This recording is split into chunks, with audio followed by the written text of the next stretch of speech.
Já, velkomin í vinnuskúrin á laugardagsmorgni.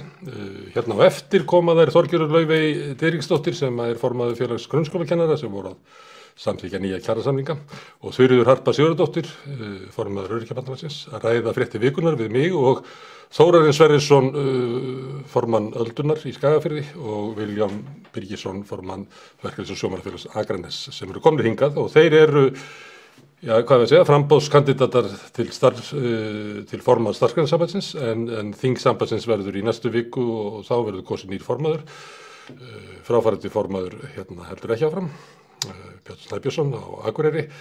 Hann er búinn að vera formaður lengi, alveg frá bara hruni en það verður kosin nýr formaður og það verður á milli þeirra tveggja, Þórarins og Vilhjálms. Og við ætlum að byrja á því að heyra í þeim, svona reyna átt og gráði hverjar eru sjónarmið þeirra, hvað eiga svona sameiginlegt með sameiginlega sín og hvað aðskilur þá. Og ég má bara kannski byrja á þér, Vilhjálmur. Það eru átök í verkalýðshreyfingunni, það er átök innan ASÍ og innan Starfsgreinasambandsins. Geturðu sagt okkur það hvað eru þessi átök? Eftir að draga það saman í stuttu máli hvað eru þessi átök? Já, það er spurning hvort að þessi þáttur myndi kannski duga í það, en við getum einhvers staðar stiklað á stóru hvað það varðar. Ég held að liggja alveg fyrir að allt frá því að ég hóf aðkomu að verkalýðsbaráttu sem var 2004, að þá var ég mjög gagnrýninn á forystu Alþýðusambands Íslands á þeim tíma, sérstaklega á æðstu forystuna, Gylfa Arnbjörnsson, eins og er klárlega hægt að skoða, bara ef að menn myndi nú googla bæði nafnið mitt og félagið og þá myndi þessi ágreiningur koma oft upp í fjölmiðlum. Hann náttúrulega byrjar af fullum krafti í hruninu þegar að forseti Alþýðusambands Íslands á þeim tíma var skipaður í nefnd sem átti að hafa það hlutverk að vega þá að meta hvort það væri hægt að taka neysluvísitöluna úr sambandi til að hlífa heimilunum og niðurstaðan í þessum hópi, hann var í forsvari fyrir þá nefnd sem að Jóhanna Sigurðardóttir skipaði og niðurstaðan var svo að það var ekki hægt vegna þess að það myndi kosta fjármálakerfi 250 milljarða en afleiðingarnar urðu þær að skuldir íslenskra heimila stökkbreyttust nánast á einni nóttu og þær stökkbreyttust þannig að það voru 400 til 450 milljarðar sem að skullu beint á heimilinu. Þarna var verkalýðshreyfingin algjörlega steinsofandi í hagsmunagæslu fyrir sína félagsmenn, en það voru þúsundir fjölskyldna sem að síðan mistu heimili sín og mörg heimili hafa ekki einu sinni náð að komast út úr þessum vandræðum ennþá. Og við skulum ekkert gleyma því að inn í verkalýðshreyfingunni á þessum tíma voru og eru fullt af formönnum sem að eru ennþá í starfi í dag og mér fannst forysta Alþýðusambandsins og margir formenn í verkalýðshreyfingunni á þessum tíma ekki taka stöðu með sínum félagsmönnum. Ég get tekið sem dæmi að verkalýðshreyfingin stóð nánast algjörlega til hliðar í öllum mótmælum á Austurvelli. Ég veit ekki út af hverju. Ég hins vegar var fenginn til að halda eina 3 ræður á Austurvelli á sínum tíma, þar sem að ég gagnrýndi forystu Alþýðusambandsins og þessi gagnrýni, hún hefur í raun og veru síðan fylgt mér alveg í gegnum öll þing Starfsgreinasambandsins og jafnvel Alþýðusambandsins í gegnum árin. Síðan kemur Ragnar Þór inn í VR eftir að hann vinnur Ólafíu sem að var þá einn af varaforsetunum og síðan vinnur Sólveig Anna Eflingu og þá myndast bara allt í einu nýr svona valdastrúktúr innan verkalýðshreyfingarinnar og þessi valdastrúktúr hefur gert það að verkum að menn báru mikla vonir til þess að það yrðu mikla breytingar á starfsháttum og markmiðum og leiðum verkalýðshreyfingarinnar en okkur hefur fundist að það hafi ekki skilað sér alla leið. Og það eru bara fjölmörg atriði sem að hægt að tía þar til. Það liggur fyrir. Viljum, má ég stinga upp á því að við förum aðeins yfir sögu eftir og bara þú notu komið svona söguna og þú rekur þetta eiginlega þannig að þetta rætur alveg aftur í búsátabyltingu. Að svo breyting sem að hafi verið knúið á þar sem kannski fyrst að koma fram núna. Ef ég mætti bara biðja Þórarinn að leggja dóma á það, þessa sögu. Er þetta málið að verkalýðshreyfingin brást við hrunið, við stóð ekki með almenningi sem að gekk í gegnum mikla þrengingar og krafan breytingar núna er einfaldlega afleiðingar á því þótt þetta komið seint fram? Ég upplýði þetta nú ekki þannig og svo sem heldur ekki að gagnrýna það og mér finnst það bara jákvætt að menn hafa mismunandi sýn og skoðanir á hvaða leiðir séu bestar og færar. Þetta ég með lítið félag út á landi þar sem að okkar rödd hefur oft á tíðum ekki fengið hlustun og oft á tíðum hefur mér fundist að virðingin fyrir sjálfstæði lítilla félaga að fá að vera sjálfstæð sé ekki endilega alltaf virt en hins vegar hefur við talið að það sé fastalla fyrir okkur að vera innan vébanda heildarsamtaka og reyna með þeim hætti að hafa áhrif á það sem er þar að gerast og það hafa félagsmenn, allavega mínir félagsmenn. Hef ég haft stuðning fram að þessu til þess að standa fyrir. Ég hef ekki verið í þeirri baráttu að vera í fjölmiðlum og taka átökin í gegnum það. Það hefur mér ekki persónulega fundist gott að við séum að berjast opinberlega sjónarmið. En má ég spyrja það sem að Vilhjálmur sagði varðandi hvernig verkalýðshreyfingin stóð sig 2008? Ertu sammálanum eða ósammála? Fannst þér verkalýðshreyfingin standa sig vel eða illa? Ég veist að það sé eiginlega hægt að segja bæði já og nei við þeirri spurningu. Það er náttúrulega ýmislegt sem hefði betur mátt fara alveg klálega og þetta var náttúrulega menn voru, ég og fleiri, menn voru ekki alveg vissir. Ég var hins vegar algjörlega sammála Vilhjálm á þeim tíma að það hefði átt að klippa á tengingu vísitölunar. Það hefði verið hægt að frysta bara allar breytingar til dæmis og það hefði þá ekkert gerst, hvorki til hækkunar eða lækkunar á útgjöldum eða neinu slíku og maður spurði bara hvað gerist við það. En það var ekki framkvæmt, það var ekki gert og þetta ráða stjórnmálin þar langmestu og það var ekki eining innan verkalýðshreyfingarinnar til þess að fara þá leið. Það er alveg lögrétt. Út af stjórnmála ágreiningi, mennar þá eftir í hvaða flokki fólk var sem var í forystu? Nei, ég held að það hafi alls ekkert tengst stjórnmála. Þetta er bara mismunandi viðhorf sem menn höfðu og svona mismunandi forsendur sem menn gáfu sér til að vera einhverjar skoðunar, eins og maður segir. Og sumir jafnvel voru ekki einu sinni alveg vissir, eins og gengur og gerist. Má ég spyrja þig hvað átökin er í verkalýðshreyfingunni? Áður ég fer aftur til Vilhjálms og leyfa honum að klára seinni hluta sögunar. Hvernig upplifir þú þessi átök, hvað eru þau?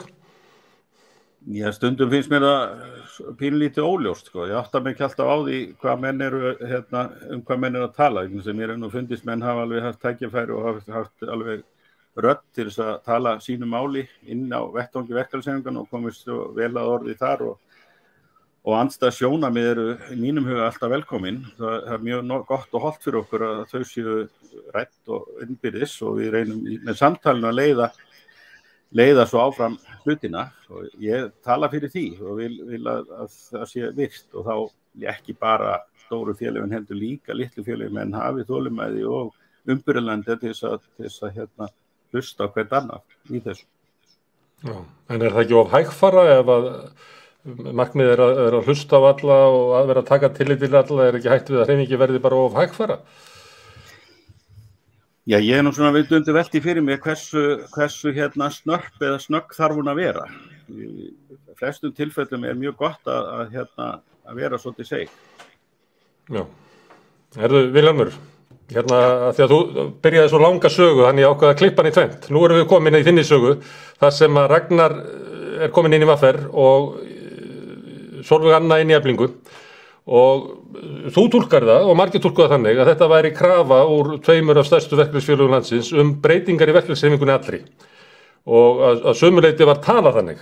Það var vor í verk og fleira og þú kannast þetta allt saman. Af hverju gekk þetta ekki eftir? Það er góð spurning. Ég verð að botna þetta sem við vorum að tala áðan. Það liggur algjörlega fyrir að ég tók öll þessi mál sem ég nefndi hér áðan, til dæmis eins og í kringum hrunið og annað, og ræddi þessi mál á þingum Alþýðusambands Íslands. Ég fékk engan hljómgrunn, ég fékk engan stuðning. En það er mjög athyglisvert að átta sig á því að í dag eru menn náttúrulega búin að sjá það að þetta voru stórkostleg mistök eins og það að fórna íslenskum heimilum og allt þar í verðtryggingar í upphafi hrunsins. En ég fekk engan stuðning og hef aldrei fengið stuðning áður en þessir tveir formenn komu inn sem forystumenn. Meira að segja hefur það gerst að það hefur verið slökkt á mér þegar ég hef verið að flytja mál mitt á þingum Alþýðusambandsins. Þannig að ég hef upplifað ýmislegt þegar ég var einn að berjast í þessu. Við skulum heldur ekki gleyma, áður en að Sólveig og Ragnar kom inn, þá gerðust svakalegir atburðir árið í október 2015. Og það sem ég er að tala í því samhengi, það er Salex-samkomulagið sem var undirritað af hálfu Alþýðusambands Íslands, BSRB, BHM, Sambandi Íslenskra sveitarfélaga og Samtök atvinnulífsins.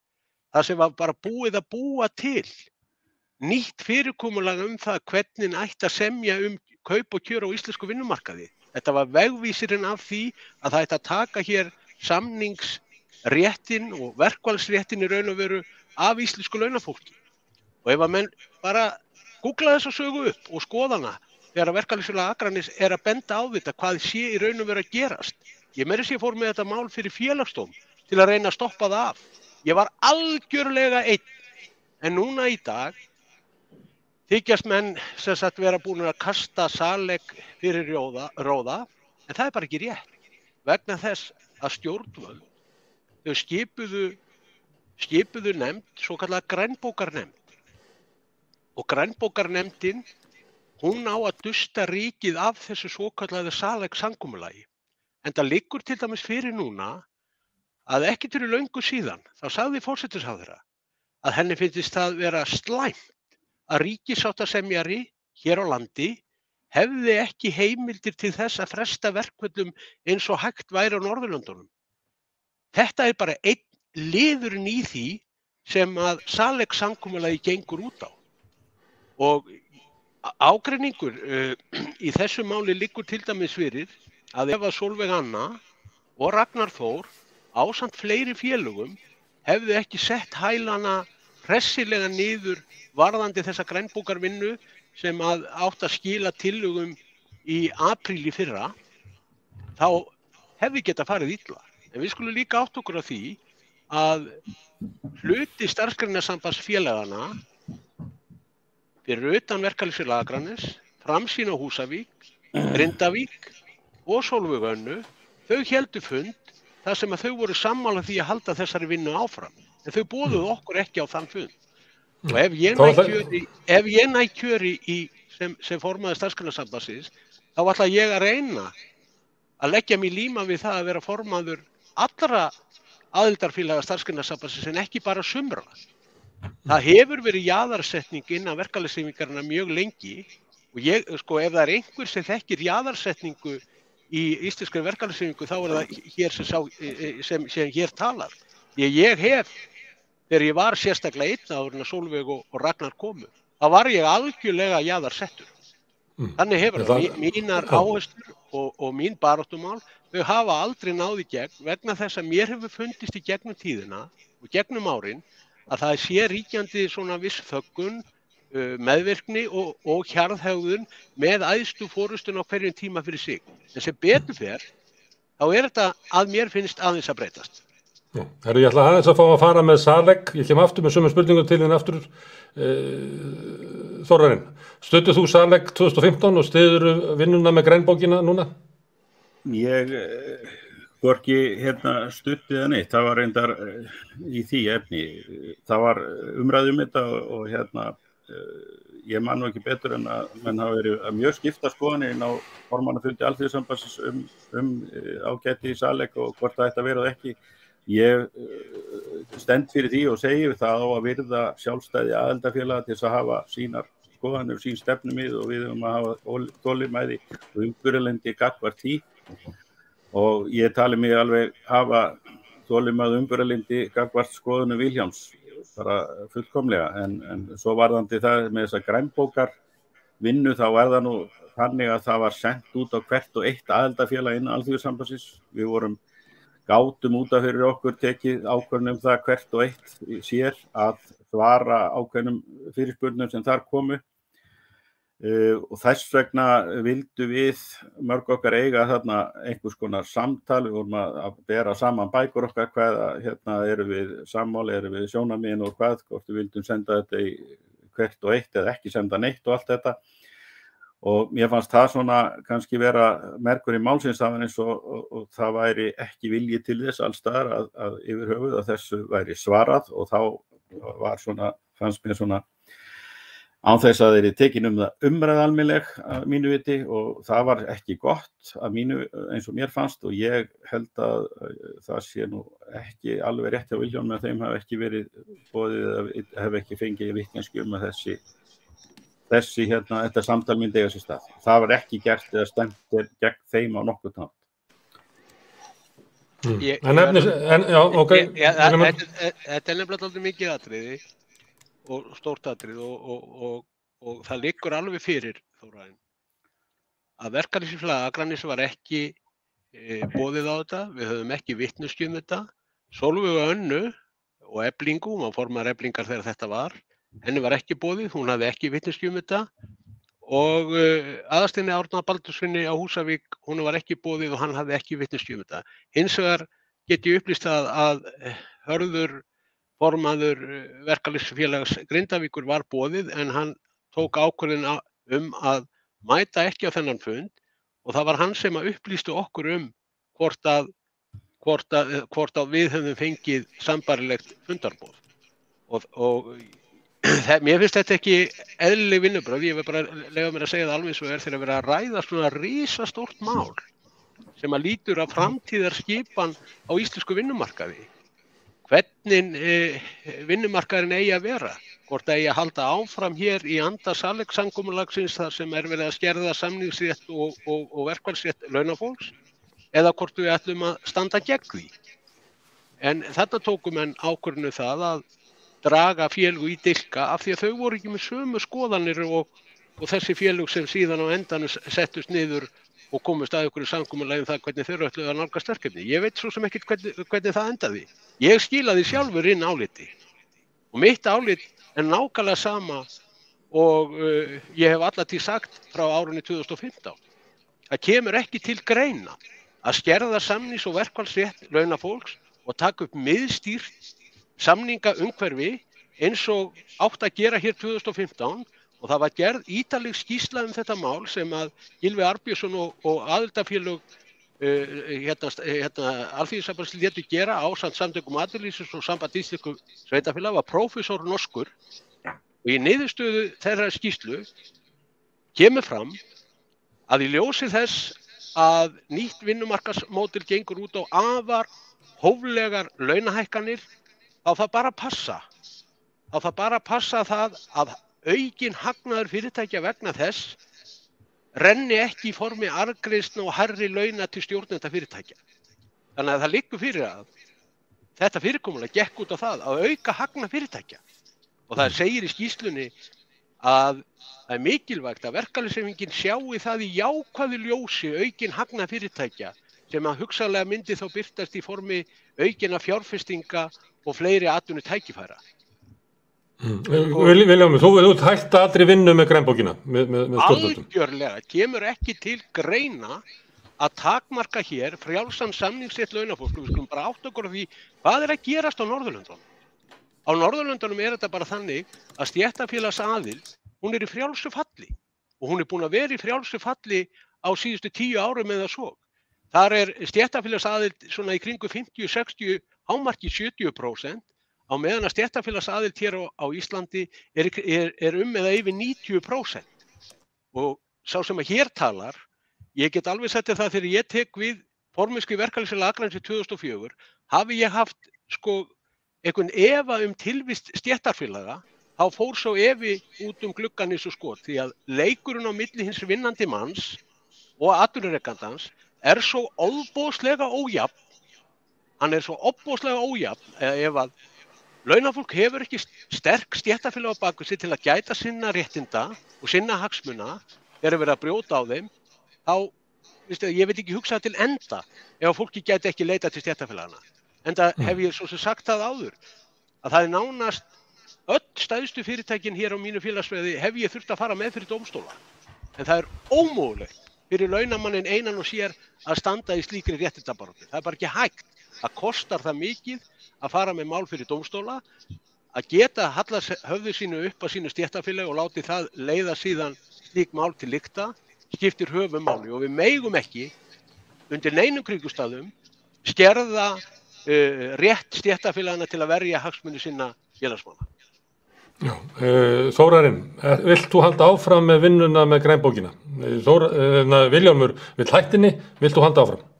Nei, ég vil bara að við séum að ræða saman félögin og ég held að niðurstaðan og útkoman sem að komið út úr þessu samtali, við vorum bara hvert og eitt aðildarfélag sem að tóku þennan og ræddu þetta saman. Við vorum hvert með sína á þetta, hver félög fyrir sig, við ræddum þetta í okkar trúnaðarráðum, síðan vorum við að bera saman bækur okkar og þar vorum við reyna átt okkur á því hvar við værum samhljóð og hvar ekki og allt þetta, hvort það væri einhver samhljómur yfir höfuð í því sem við værum að segja hvert og eitt. Og ég nú grunum það að við færum að skoðum umsögn Vilhjálms og fleiri, þá séum við nú bara ótrúlega sammála þessa hluti. En sko vinnan heldur áfram, Þórarinn. Vinnan heldur áfram, Vilhjálmur gerir athugasemdir við þetta, en vinnan heldur áfram með grænbókina. Ég veit ekki til þess að sénin vinna með grænbókina ekki hálfu okkar. Við svöruðum þessari beiðni frá starfsmanni grænbókarnefndar sem að senda okkur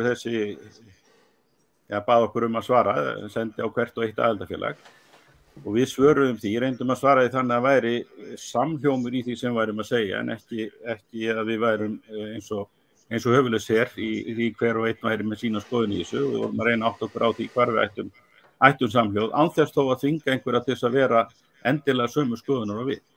En af hverju voru þið sem eru bara hluti af starfsgreinasambandinu að koma ykkur og búa ykkur til samhljóma? Hljóma svolítið eins og svona skuggastjórnum? Já, vegna þess að formannafundi starfsgreinasambandsins þá var niðurstaðan svo að menn vildu ekki eiga svona samtal.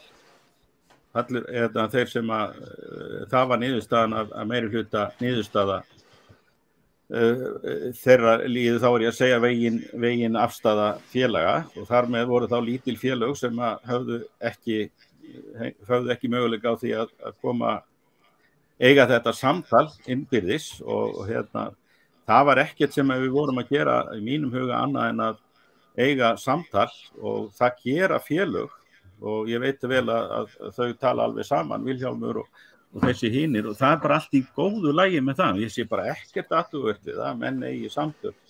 En það er ekki í mínum huga vegna þess að við séum að vinna gegn. Ég líti ekki þannig á það. Við séum að reyna að vinna gegn einhverjum aðildarfélögum en virðum ekki forystu eða sjálfstæði þeirra félaga. Það er bara af og frá. Ok, en nú er augljóst að það eru að funda í sikkur lagi.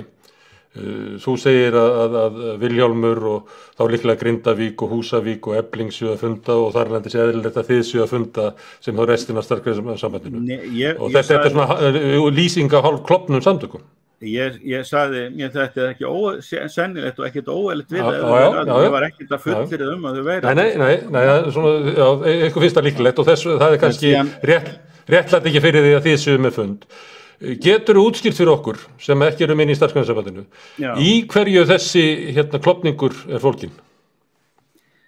Nei, ég get ekki áttað mikið á því. Ég bara viðurkenni það alveg. Ég skil ekki alltaf af hverju þessi klofningur er. Þó svo að þið takið það ákvörðun að funda sérstaklega án þeirra að þú átt erfiðleikum að áttaði á því af hverju starfsgreinasambandið er svona klofið. Er það út á persónulegum ágreiningum? Finnst ykkur óþægilegt að vera á fundum með Vilhjálmi og hans félögum?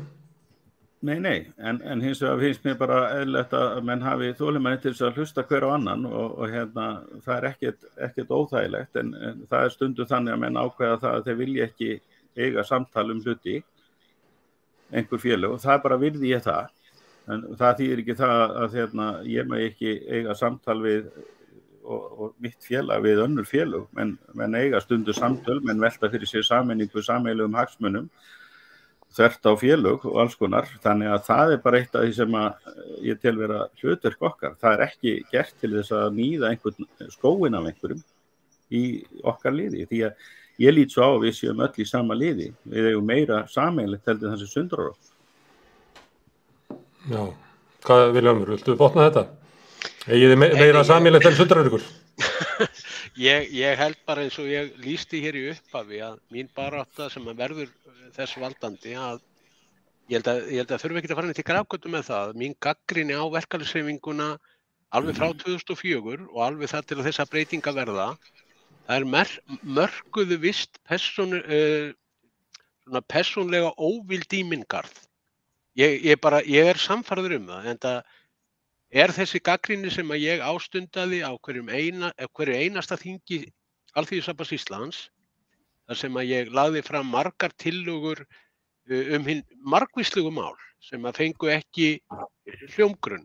Ég var meira að segja sakaður að taka þing Alþýðusambandsins í gíslingu einu sinni fyrir það eitt að vera eina aðildarfélag Alþýðusambandsins sem lagði fram 3 tillögur sem lutu að því að stjórnarmenn í lífeyrissjóðnum myndu sem sagt vera kosnir af sjóðsfélögum og atvinnurekendur færu út úr þeim.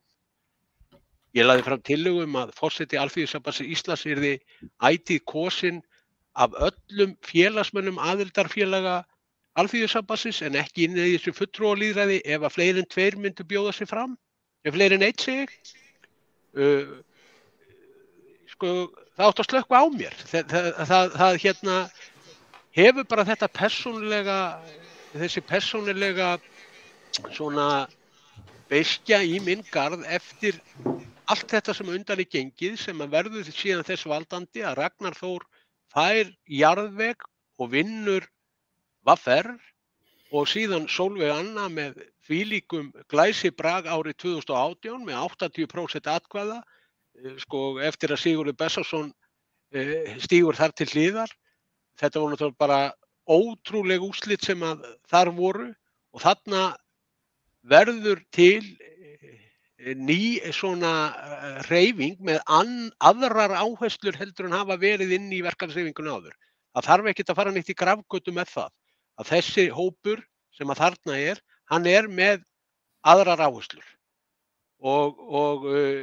En fyrir vikið þá hef ég dálítið verið stimplaður sá aðili sem að ber ábyrgð á að þessi atburðarás átti sér stað og fyrir vikið að þá eru margir innan bæði Starfsgreinasambandsins og innan bara hreyfingarinnar sem að hafa haft horn í síðu mína. Þetta er bara, þetta þekkja allir sem að hafa tekið þátt í þingum Starfsgreinasambandsins eða Alþýðusambandsins. Það er bara þannig. Þú stillir svo svolítið upp svona persónulega, leyfi ég mér að segja. Þetta er persónulega. Þetta er persónulega. Og einhver gæti sagt að þú væri núna svona, hvað myndum maður að segja, í hefndarleiðangri. Hverju myndir svara því? Alls ekki. Ég á mér enga meiri þrá heldur þá að þetta gríðarlega afl sem að verkalýðshreyfingin með 120.000 félagsmenn á bakvið sig. Við getum gert ótrúlega hluti ef að við erum samstillt og samtaka í að lagfæra hin ýmsu atriði sem að lúta hér að íslensku launafólki. En því miður þá hefur verið hér svona þessir 2 hópar, þannig að við höfum aldrei komið okkur almennilega saman stór og mikil áherslumál eins og til dæmis bara varðandi lífeyrissjóðana að atvinnurekendur í mínum huga, þeir eiga bara ekkert heima þar inni. Við eigum að láta sjóðsfélagana sjálfa sjá að kjósa alla stjórnarmenn, en því miður að þá hefur þetta ekki náðst í gegn og þessi tillaga mín var kolfelld, taktu eftir, hún var kolfelld á þingi Alþýðusambands Íslands á sínum tíma. En þá voru Ragnar og Sólveig ekki komin inn sem alveg óskiljanlegt að slíkt hafi gerst vegna þess að ég lét gera könnun fyrir þingið.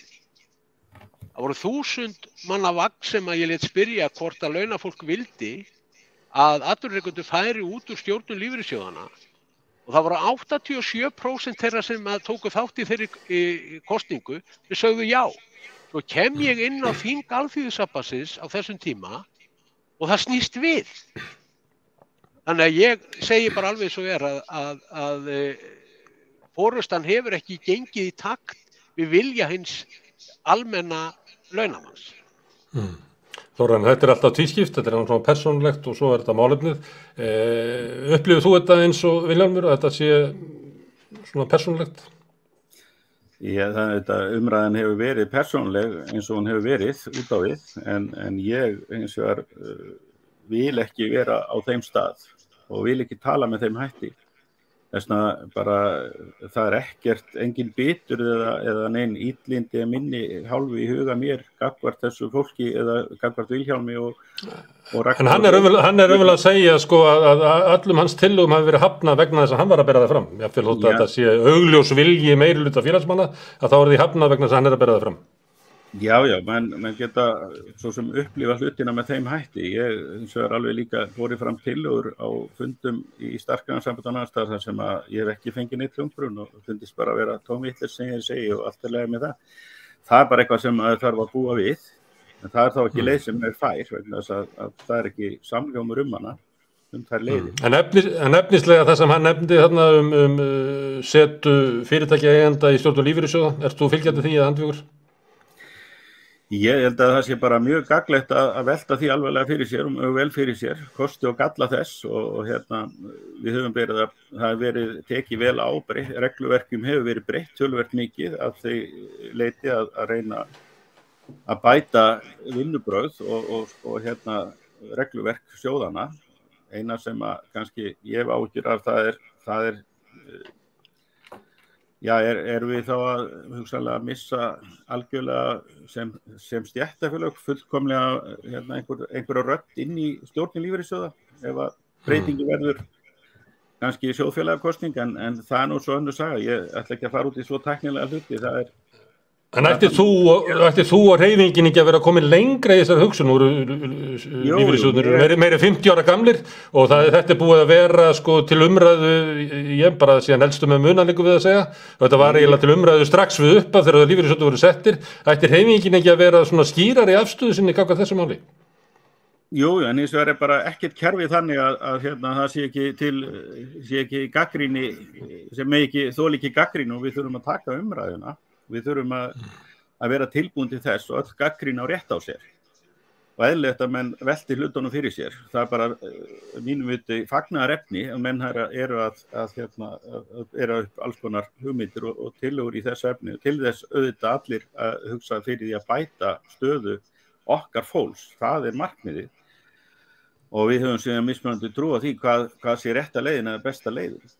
Þetta kerfi hefur reynst ótrúlega vel mjög að mörgu leyti þó að það megi auðvitað laga ýmislegt og þurfa að laga ýmislegt. Það sem að fyrst og fremst í mínum hefur verið gagnrýnt í sambandi við þetta kerfi tengingarnar við almannatryggingar og það þessi inngrip stjórnmálana sem að þeir að pirra mjög langt mest hvernig að þeir reyna að bæta efnahagsleg mistök sín með því að fara inn í þennan lífeyrissparnað til þess að leiðrétta hlutina. Það er svolítið bagalegt í mínum huga og ekki gott og við missum alltaf, við höfum aldrei, ef við förum að tvístra okkur mikið þá missum við ákveðin bremsur gagnvart því. Já, en ef samstæðan enga breytingar þá breytist þetta ekki neitt þótt að sé samstæða. Nei, en það er búið að ræða ýmislegt, það er búið að gera ýmsar breytingar, það gerða mjög víðtækar breytingar og reglubreytingar á kerfum, lífeyrissjóðakerfunum eftir hrun 2008, þar sem menn ýmislegt var lekt og ekki eins og það átt að vera. Það er miklu meiri binding í því, sumt að því er komið til vegna ákvörðana eða afstöðu stéttarfélagana, meðal annars það er búið að bæta fulltrúa fundum við, þeim hefur fjölgað á milli þinga þar sem að fulltrúaráðin taka meiri þátt í eigendastefnu og fjárfestingarstefnu lífeyrissjóðanna og þar kannski segi ég að við eigum að vanda okkur, við eigum að hjálpa þessu fólki að þekkja og læra á kerfið og leið þú ert farin að skilu regluverkið betur, eftir því sem þú skilur það betur þá hefur betri möguleika á því að taka ákveðna afstöðu og það margt í þessu regluverki sem á laga og á að laga. Meðal annars eðlilegt að taka á því með tilkomi eða hvað segja stjórnarsetu eða þetta jafna vægi fulltrúa, hvort atvinnurekendur eru alfarið að fara út, hvort við að breyta væginu og allt þetta og þetta allt saman eitthvað sem ég finnst að við eigum að ræða og hafa skoðun á eða komast að niðurstöðu. En mér finnst að farsælast fyrir okkur að það eigi sér stað með samtalinu og við getum fundið farsælustu lausnin gegnum það með þeim hætti. Hefur á tilfinningunni að sjóðsfélagar, lífeyrisþegar til dæmis, þeir sem að þiggja lífeyri út úr sjóðunum, að þeir upplifið að hafi verið jákvæða breytinga frá hruni frá 2008 við þessum breytingu sem þú ert að tala um? Það náttúrulega ómögulegt fyrir mig að segja til það. Ég svo sem get ekki átta mig á því hvað sjóðsfélagar upplifa eða hvernig það en þetta veitum við bara að þeir sem að koma nýir inn á lífeyri í dag sem að byrjuðu að safna á sínu tíma, menn ekki komið með kerfið ekki farið að vigta fullu af öllum tekjum sem menn hafa undið sér inn á 40 árum. Þannig að það eru lágar upphæðir og það þá tengingi við almannatryggingar sem við erum að berjast við, sem að er aðal vandamálið í dag. Það það sem ég að segja þegar almannatryggingarnar, skerðingarnar í þeim eru með þeim hættir sem þær eru, þá upplifir fólk náttúrulega að það eitthvað ekki eins og það hefði séð fyrir sér eða búist við þegar það byrjaði hófsöfnun á lífeyrisréttindum. Þetta Gunnar Smári, þá ég að segja alveg svo með þetta lífeyriskerfi sem verið að segja alltaf að þetta besta kerfi í heimi, segja helstu stuðningsmenn þess og benda hér á erlendar rannsóknir og ég veit ekki hvað og hvað máli síni til stuðnings. En förum bara einföld yfir nokkur atriði. Byrjum á því sem lítur að því með lágtekjufólk. Við vitum að lágmarkslaun á Íslandi eru þannig í dag að þú getur ekki lifað á þeim. Það útilokað mál. Þú nærð ekki að framfleyta þig frá mánuði til mánaðar og halda mannlegri reisn. Það ekki hægt á lágmarkslaunum. Þá spyr ég, hvernig í himninum á lágtekjumanneskja að lifa þá á 72% af lágmarkslaunum þegar hún hefur töku lífeyris? Hvernig getur þetta verið besta kerfi í heimi? Þegar það liggur fyrir að þú getur ekki lifað á lágmarkslaunum, 100% lágmarkslaunum, en þá átt að geta gert það á 72%. Síðan hitt, sem gríðarlega mikilvægt og mér finnst bara verkalýðshreyfingin oft á tíðum einhvern veginn bara horfa fram hjá þessu risastóra vandamáli. Í fyrsta lagi, þá bara kom fram frétt núna daginn að forstjórar í Kauphöllinni, 20, eru með heildarlaun upp á 5,6 milljónir. Þeir hækkuðu í fyrra að meðaltali 444.000 krónur. Og hverjir eiga þessi fyrirtæki í Kauphöllinni? Jú, það eru íslenski lífeyrissjóðir sem eiga 56% af öllum fyrirtækjum sem eru skráð í Kauphöllinni. 56%. Og þegar við að tala einhverja breytingar, þá lögðum við til dæmis fram, ég og Hörður, eða Hörður lagði hana fram og ég studdi hann, í því að það er sett þak á ofurlaun inn í þessi fyrirtækjum og ef að það farið upp fyrir það þak, þá myndi lífeyrissjóðurinn okkar ekki fjárfest í því. Þetta var kolfellt á ársfundi okkar lífeyrissjóðs. Síðan skulum við horfa á hitt, sem líka risastórt mál. Ef við tökum bara matvælamarkaðinn, þá eiga lífeyrissjóðirnir samanlagt 70% í högum og bónus. 70%. Hvernig í himninum á að verða einhver samkeppni á milli þessara aðila þegar að lífeyrissjóðirnir okkar eiga 70% í 80% af öllum matvælamarkaði hér á Íslandi? Nei, lífeyrissjóðirnir hugsa bara eitt. Það arðsemi. Við viljum meiri arðsemi í dag heldur við fengum í gær. Og til að standa undir arðsemi, þá þarf að vöruverð að vera hátt Það þarf að halda niðri kaupgjaldi, vextir þurfa að vera háir og við þurfum að hafa verðtryggingu hér. Þessir hlutir eru bara með þeim hætti að þegar að lífeyrissjóðir eiga 70% í matvælamarkaðnum, þeir eiga yfir 50% í tryggingamarkaðnum, flutningamarkaðnum, fjarskiptamarkaðnum og svo framvegis, þá það íslenski neytendur sem þurfa að standa undir þessar arðgreiðslu sem lífeyrissjóðir öskra á daginn út og daginn inn. Og núna í ár áætlað að arðgreiðslu til eigenda og fjárfesta muni nema 200 milljörðum. Takið eftir, 200 milljörðum. Og hvernig verður þessi arðsemi til hjá fyrirtækjunum?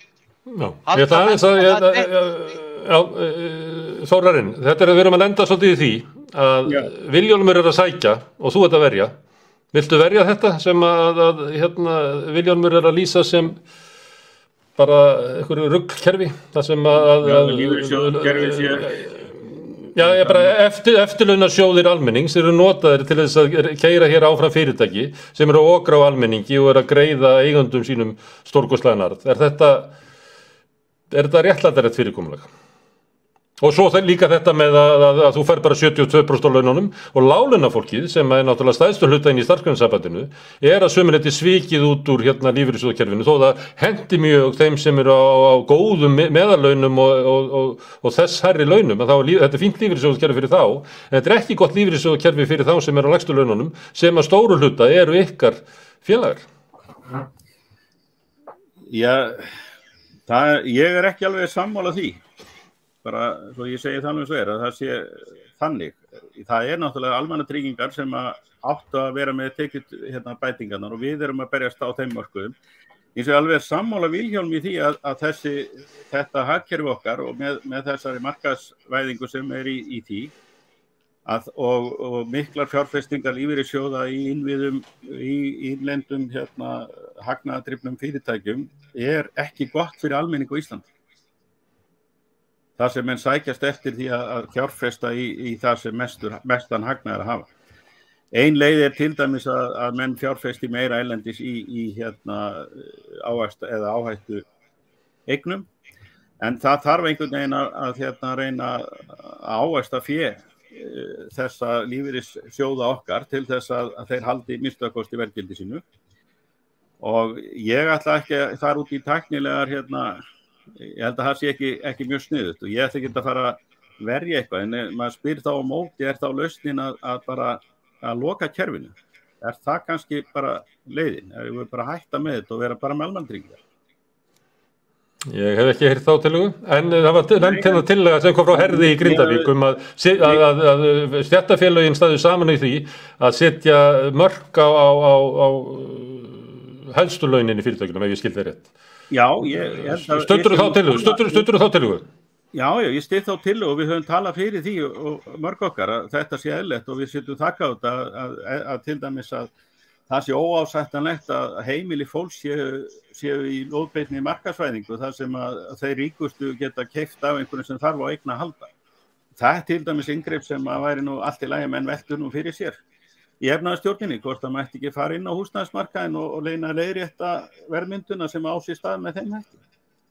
Það alveg hægt með því að kaupa eignir og bjóða þá sem þurfa á því að halda með einhverju skilyrðum auðvitað, bindingu tilbaka þá og menn get ekki verið að makka með húsnæði með eins miklu mæli og það er. Það þarf að finna jafnvægi, það alveg hreint og klárt. Það þarf að fara í það að reyna að koma upp óhagnaðardrifnum bæði leigufélögum eins og við höfum verið að gera og síðan halda áfram með bara húseignir eða það sem það sem menn geta keypt húsnæði með eðlilegri verðmyndum og þetta þarf að vera við hliðina á þessu ef menn vilja hafa markaðskerfi í eignum. Og það meðan við erum komið upp þyrfti að mínu viti að koma inngrip sérstaklega núna í fákeppnismarkaðnum eins og hann en það heyrist ekkert mikið það almennt. Það ekki ekki. Herðu Vilhjálmur, ég ætla nú að reyna að bera aftur upp spurningur sem ég bar upp áðan vegna þess að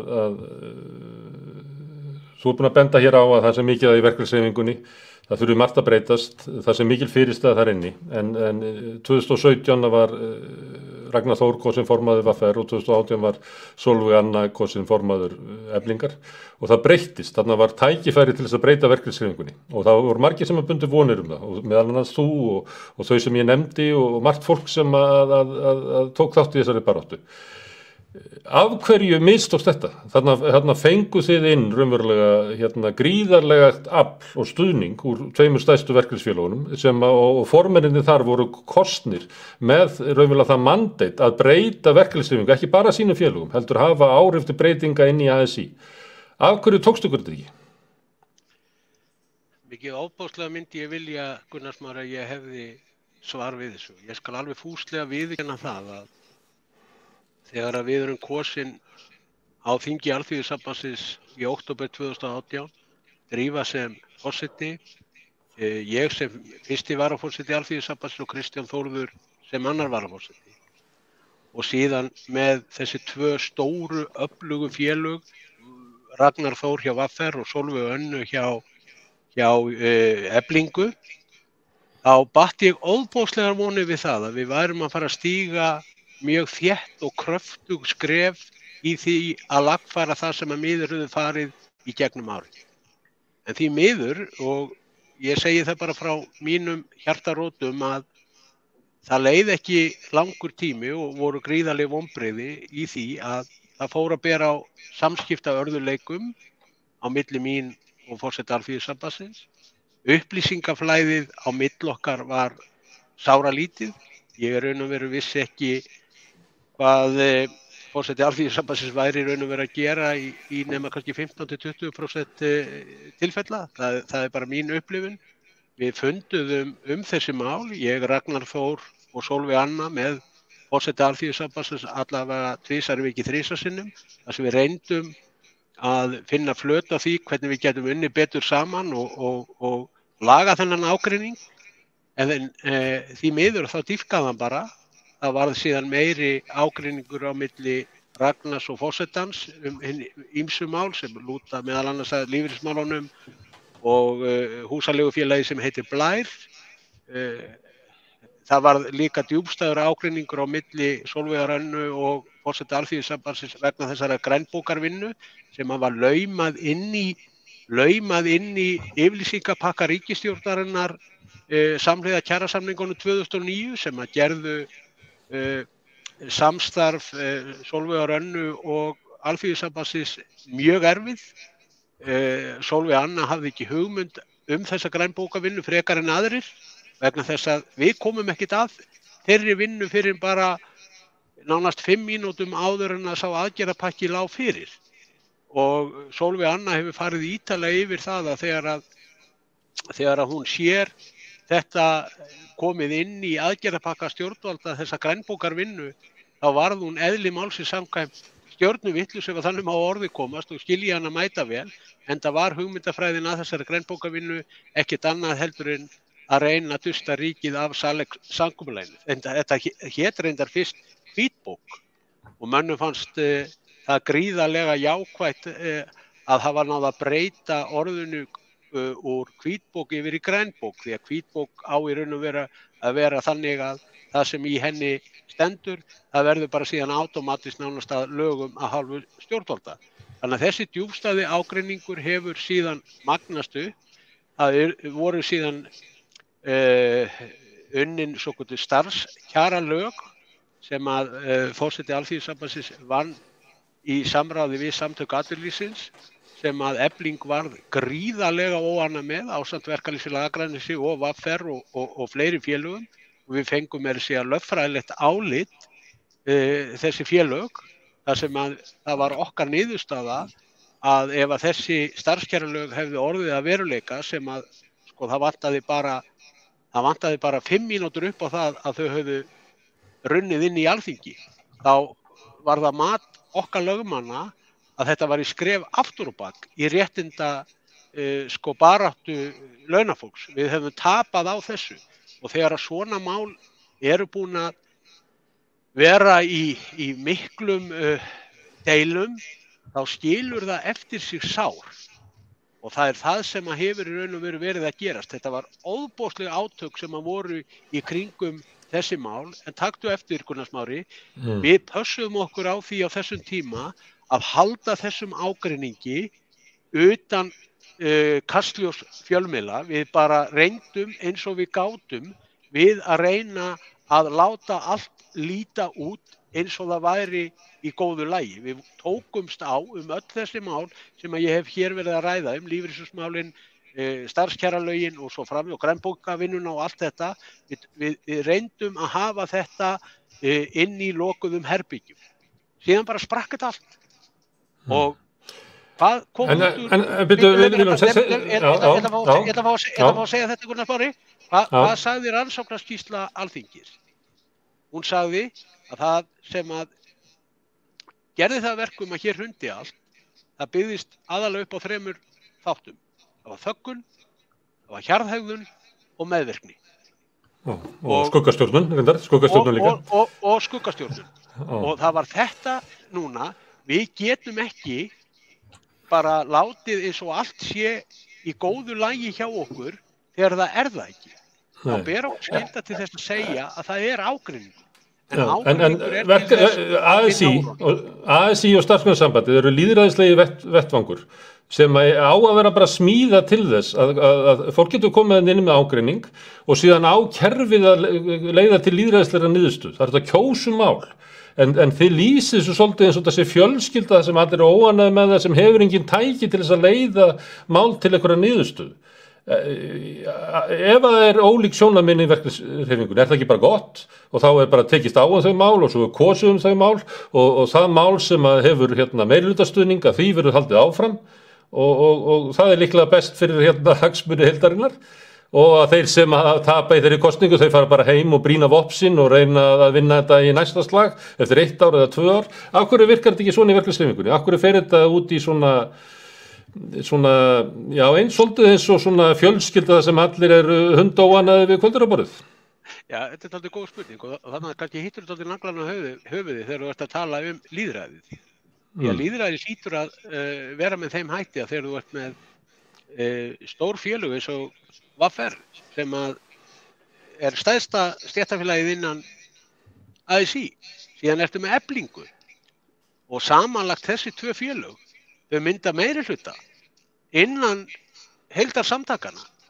Þá spyr maður sig að því að þegar þú bætir síðan við til dæmis Akranesi, Grindavík, Húsavík inn í þetta, þá ertu kannski komið 60-70% af félagafjölda sem að þessi formenn eru með á bakvið sig. Þá spyr maður sig, af hverju nær þetta ekki í gegn?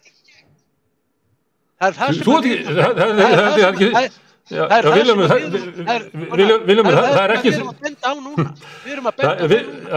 Viljum, það ekki þú sem átt að spyrja þessu, það ég sem á að spyrja þig að þessu. Af hverju nær það ekki í gegn? Já, það góð spurning. Af hverju nær það ekki í gegn? Og þess vegna erum við komin á þennan stað í dag. Af hverju?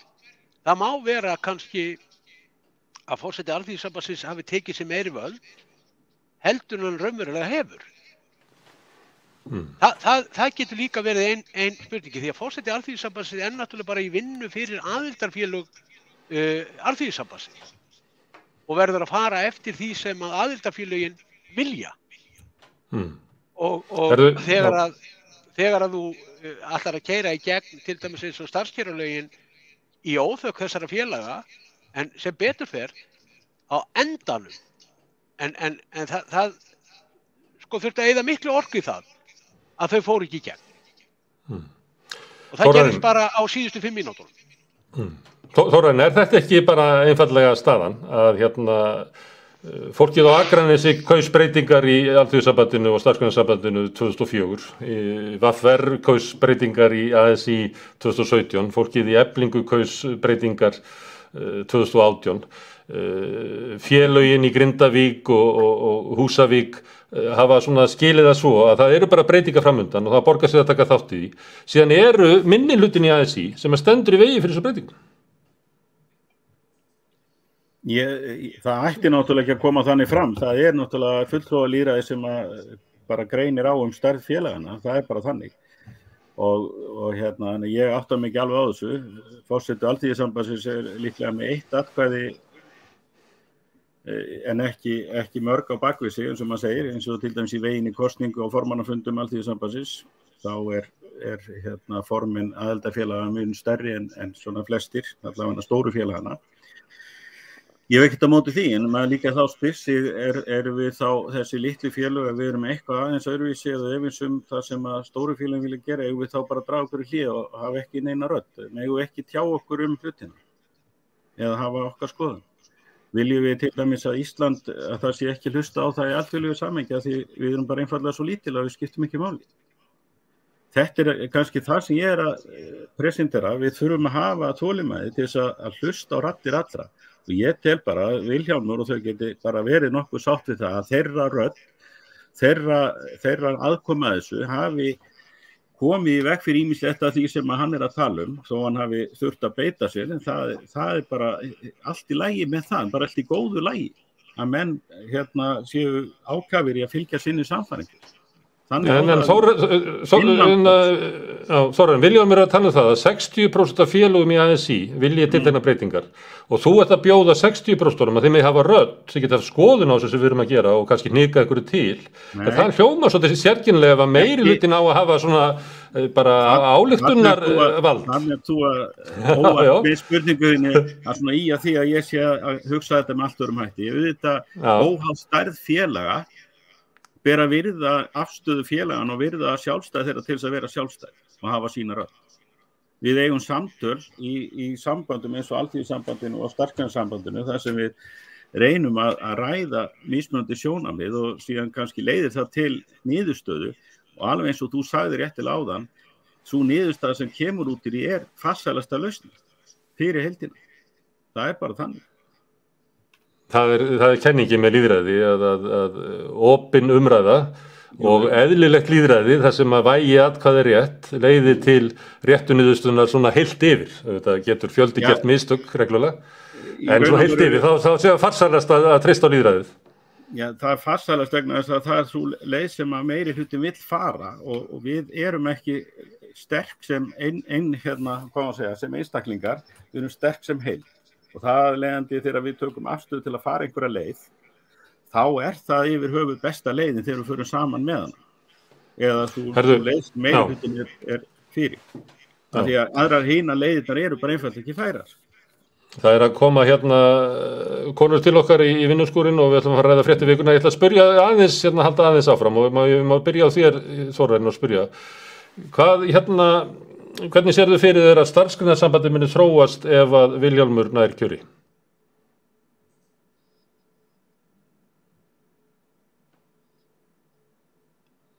Datt hann út. Þá bara byrjaði ég á Vilhjálmi og ég treysti því að Þórarinn kom inn aftur. Ég bara þannig gerður að ég get unnið með öllum. Ég get talað við alla og það verður náttúrulega bara Allt í lagi, við kemur með spurningar til þín á eftir, þannig að ég leyfi Vilhjálmi að klára þetta, kemur þá til þín á eftir. Já, eins og ég segi, ég get talað við alla og ég get unnið með öllum og þeir sem að vilja vinna með mér, þeir geta það.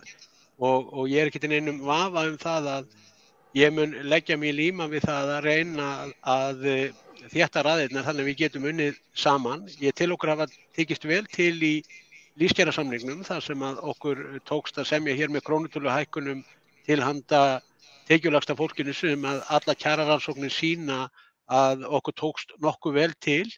Núna hagvaxtaraukin að fara að skila okkur 10.500 krónum sem að kemur núna til framkvæmda 1. maí. Vilhjálmur, spurningi var, hvernig mun Starfsgreinasambandinu reiða af með Þórarinn sem formann?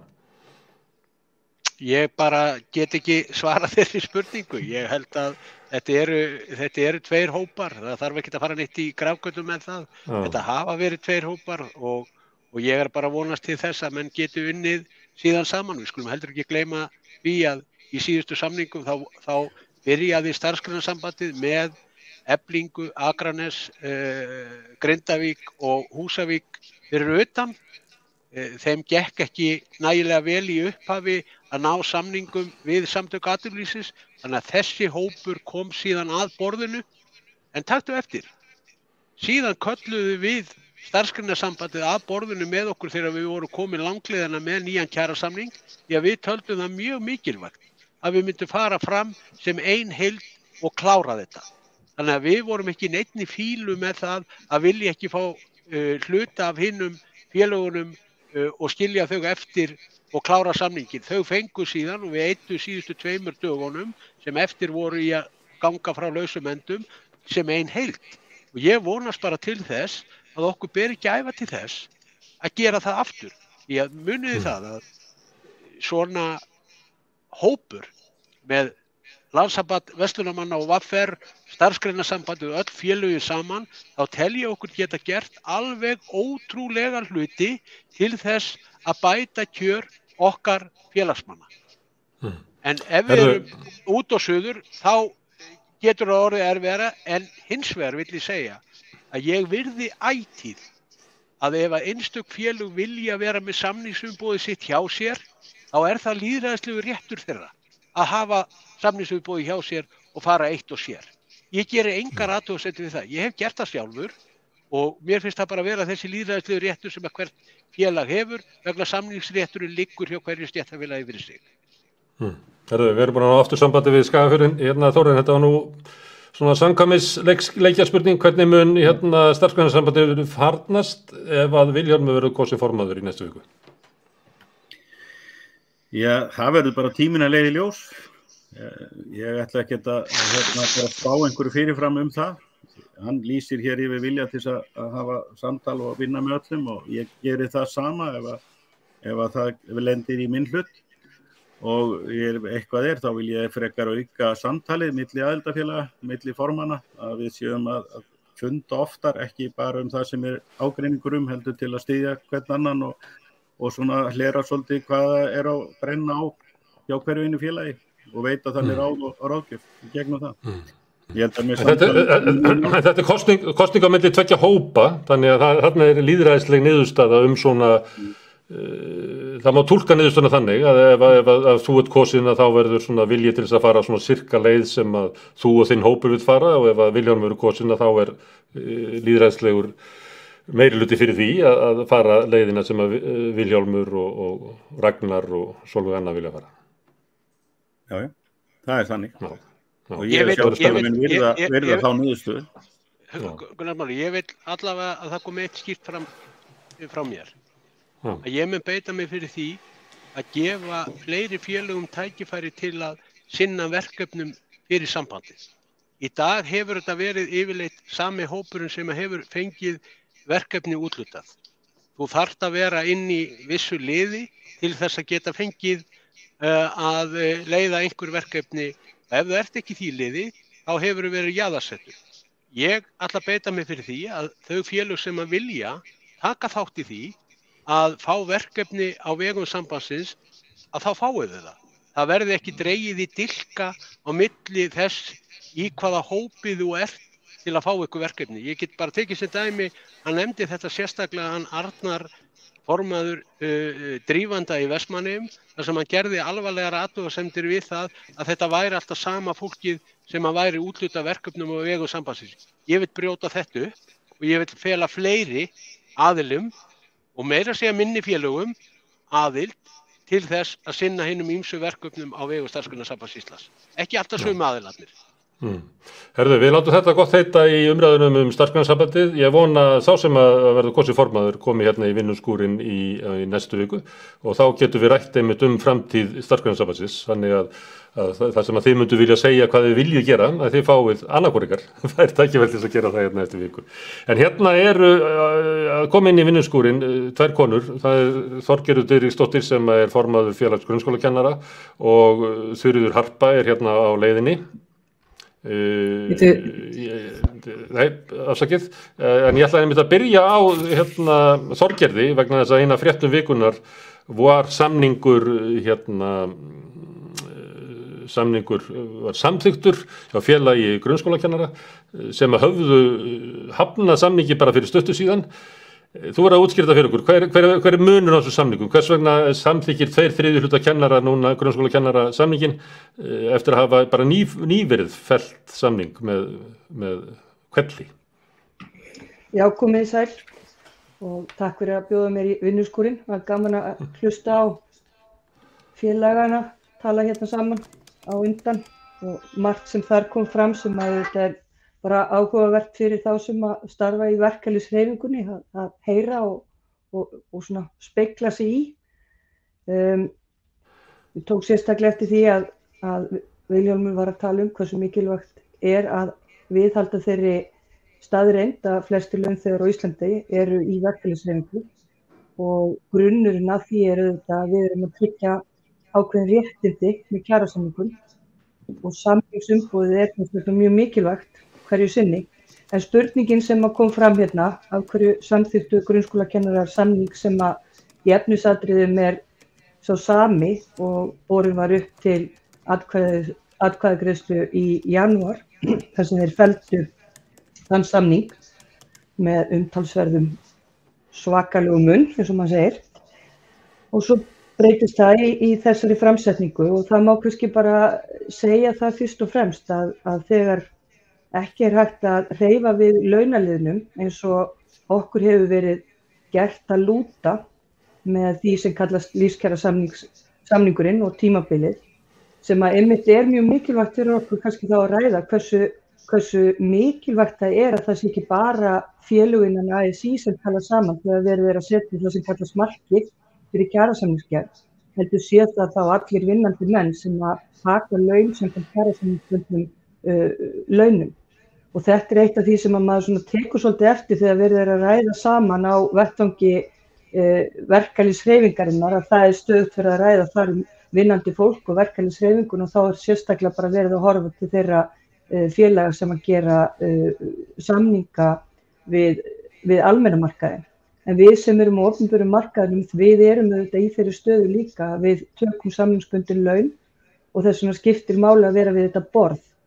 Og kannski það akkurat ástæðan fyrir því að fólk og trúverðuleiki þess að við erum og það búið að binda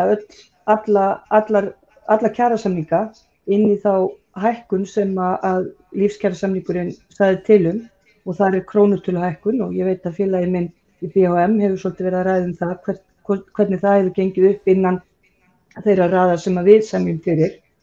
En það líka svo umræða sem að þetta að fara á stað núna og undirbúningur undir kjarasamninga sem komandi ári og þá í framhaldi af því hjá okkur á opinbera markaðnum.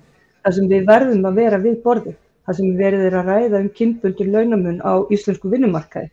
Og þetta auðvitað bara eitthvað sem að við þurfum að vera við, ekki síst ég sem að fer fyrir risastóri stétt sem tekur samningsbundin laun og sannarlega ekki sátt við kjör sig. En hitt annað að í þessum samningi þá var sérstaklega þá farið í það sem að skiptir okkur líka máli og það þá svona starfsskilyrði okkar og ekki síst það að trúverðuleiki þess að nútíminn sem að felst í óstaðbundnum og staðbundnum störfum að þetta sé horft á það sem jafngilt.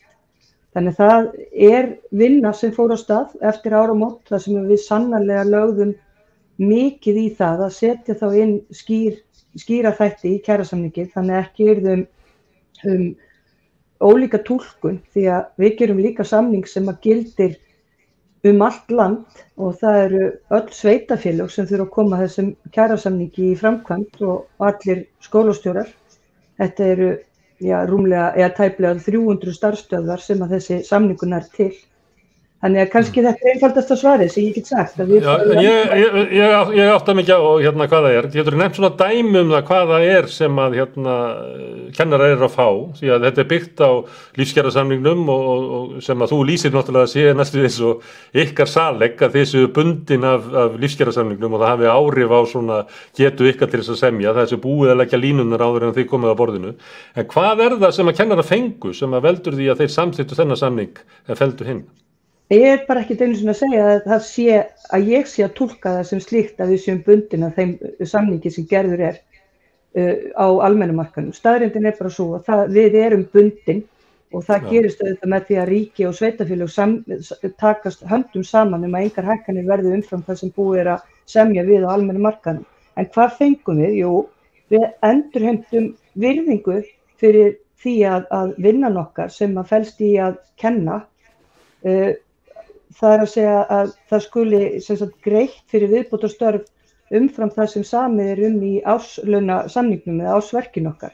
Þannig við fengum inn mjög skýrar greinar það að ef kennara falið umfram verk í viku hverri heldur en það sem samið að þá skuli borga fyrir það. Og það náttúrulega svo sérkennilegt í ljósi þess að fólk auðvitað að gera kjarasamninga kaup og kjör og margir bara trúa því ekki að kennurum hafi ekki verið borgað fyrir umfram störf sem ekki þá samið tíma fyrir.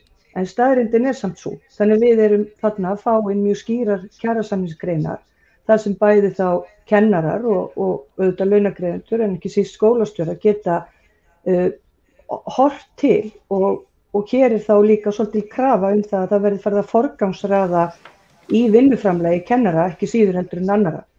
Þannig þetta svona kannski það sem við fáum inn, en þetta bara, við gerðum samning sem að felst í því að endurheimta virðingu fyrir því sem að okkar starf felst í, að við eigum að kenna og við eigum að undirbúa þá kennslu og það það sem að kiptir að okkur í grundvallaratriðum fyrir utan þetta að síðan mörg önnur viðbótar verk sem að sjálfsögðu koma til, en að það verði þá borga fyrir það sem að áður hefur bara verið talið sjálfsagt að kennarar geri án þess að fá fyrir það greitt. Til það mikið það. Má ég spyrja það einu áður en að ég held áfram, Þorgerður. Það eru mikil átökin í ASÍ og Starfsgreinasambandinu. Hvernig upplifir þú þetta? Já, ég held að þessi átök sem eiga sér stað þar og Vilhjálmur og Þórarinn voru að lýsa hérna, eða kannski Vilhjálmur sérstaklega, ég held að þetta séu bara átök sem eiga sér stað alls staðar. Og ég held að það sé alveg rétt að þarna sé einmitt eðlilegt að séu átök vegna þess að við erum hérna við erum í forystu, við erum hérna málflutningsmenn eða talsmenn stórra hópa sem að ekki sáttir og þurfa raunverulega að eiga þá rödd og þarna oft farið í það að eiga samtalið fyrst inn á við til þess að reyna að finna hvaða stefnu eiga að nota til þess að þrýsta á betri kjör eða starfsskilyrði. Og þess vegna þetta verður þetta persónulega. Því að fólkið sem kemur fram eru fulltrúar þess hóps sem að stendur fyrir aftan það og jafnvel oft á tíðum þetta svona hagsmuna mat og árekstur sem á sér stað inn á þessum borðum sem á öllum öðrum. Ég held að þetta sé bara staðreynd alls staðar og þetta gott að því leyti að það hreyfir við einhverju en þetta óþægilegt að því leyti að þetta verður persónulega. En nauðsynlegt að fara í gegnum þetta?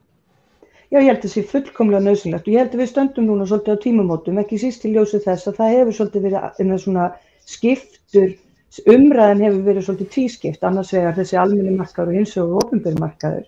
Og ég held að við þurfum að fara klára kannski samtalið, fyrst svona inn á við og velta fyrir okkur hvaða leikreglu við ætlum að nota til þess að einmitt að koma samtalinu í það form að það leiði af sér breytingar til góðs. En svo bara nauðsynlegt að við förum að ræða líka saman milli markaða. Það að segja opinberi markaðinu sé með í samtalinu til dæmis hvað og hvernig við eigum að vinna okkur inn í framtíðar skipulag og fyrir bættum kjörum. Ég held að það sé bara algjörlega nauðsynlegt. Þuríður Harpa, ég ætla að spyrja þig að þessu vegna þess að átökin í verkalýðshreyfingunni eina af helstu fréttum vikunar. Hvernig slá þessi átök þig?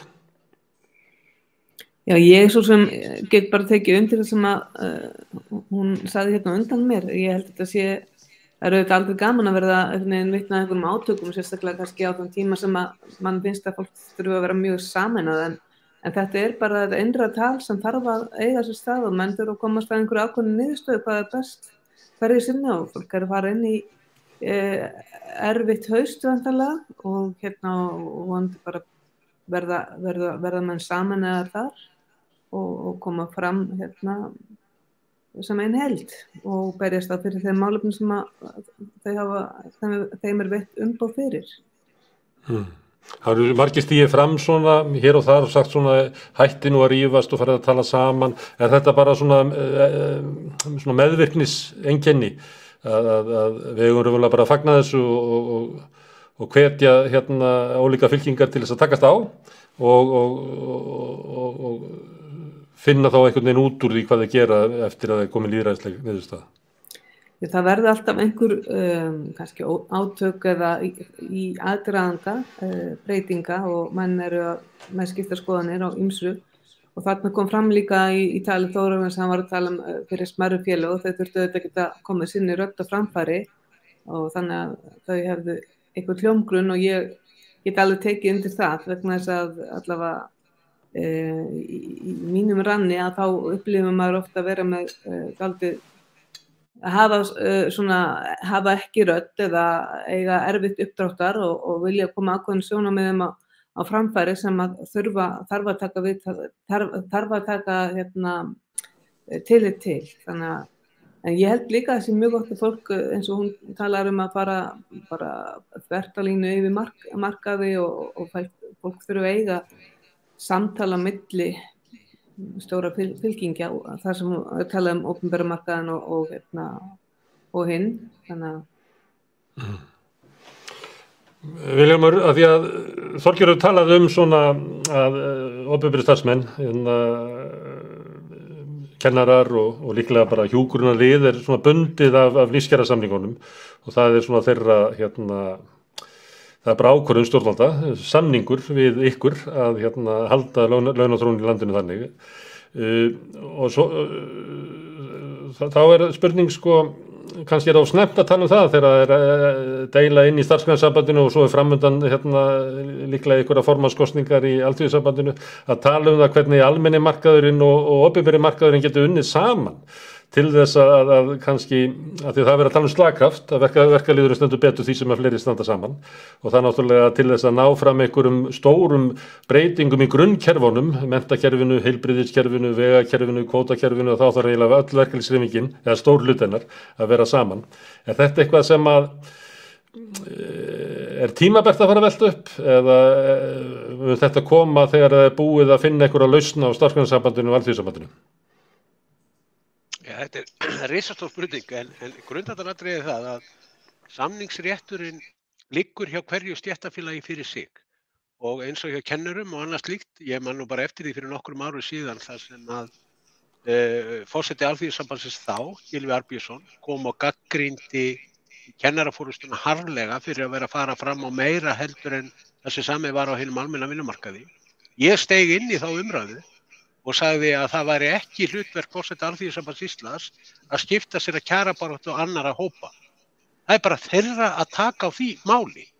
Og það er alveg rétt sem að hér hefur komið fram að hagsmunir einstakra hópa eru mjög mismunandi. Ef við horfum á lágtekjufólkið, þá liggur algjörlega fyrir að krónutöluhækkanir þær eru til hagsbóta fyrir þá tekjulægstu. Nú hefur komið fram eins og hjá BHM að þeir munu alls ekki vera tilbúni til þess að semja aftur í formi krónutöluhækkana. Það er vegna þess að því að laun þeirra eru hærri heldur þeirra sem við erum að berjast fyrir. Og það er ekkert óeðlilegt.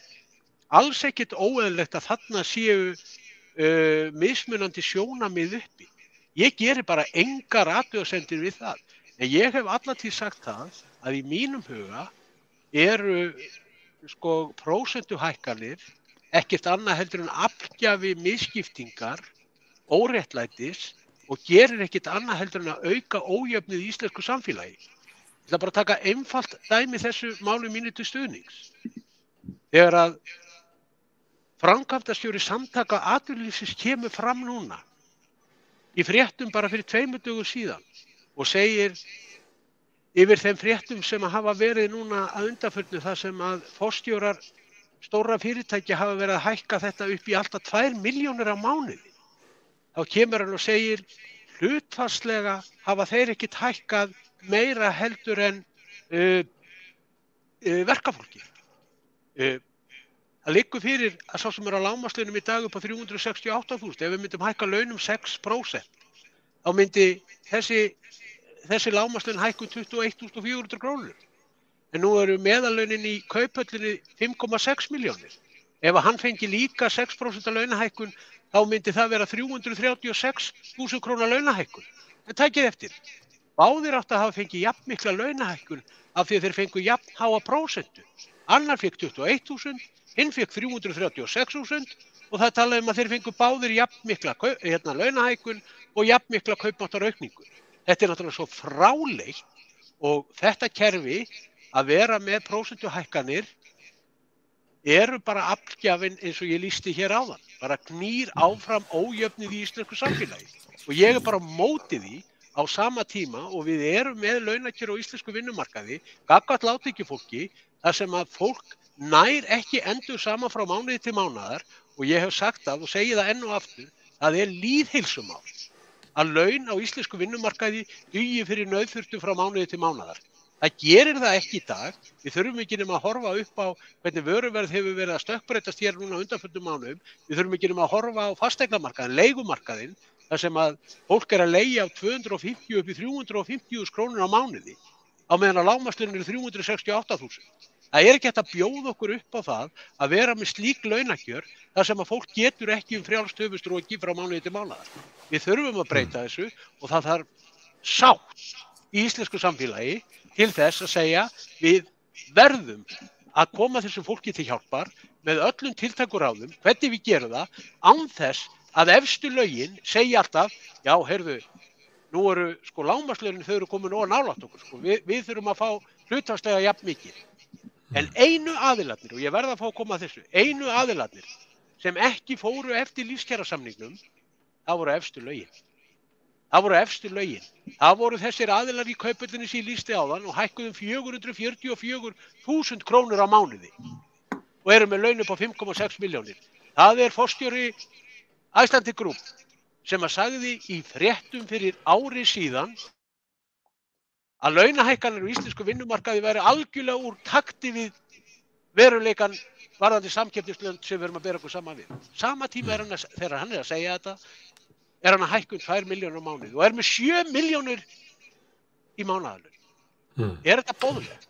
Hræstin sem að í þessu fólki, hún svo yfirgengileg og þessi grátkór, þessi rammfalski grátkór, hann sprettur alltaf fram þegar það kemur að því að það á að fara að semja kaup og kjör á hinum almenna vinnumarkaði. Þetta bara plata sem þeir skella á í hvert einasta skipti og ég verð að segja þetta. Viðskiptablaðið hefur alltaf verið mjög framalega í því að sleikja upp auðvaldsstéttina í íslensku samfélagi. Nú var frétt daginn að það áætlað að arðgreiðslur til fyrirtækja muni nema 200 milljörðum. Fyrsta greiðslan til eigenda stórfyrirtækja og annað nemur 60 milljörðum. Hvað sagði Viðskiptablaðið? Þetta frábæra fréttir. Þetta vítamínsbrauta fyrir markaðinn, fyrir eigendur og fjárfesta að fá 60 milljarða.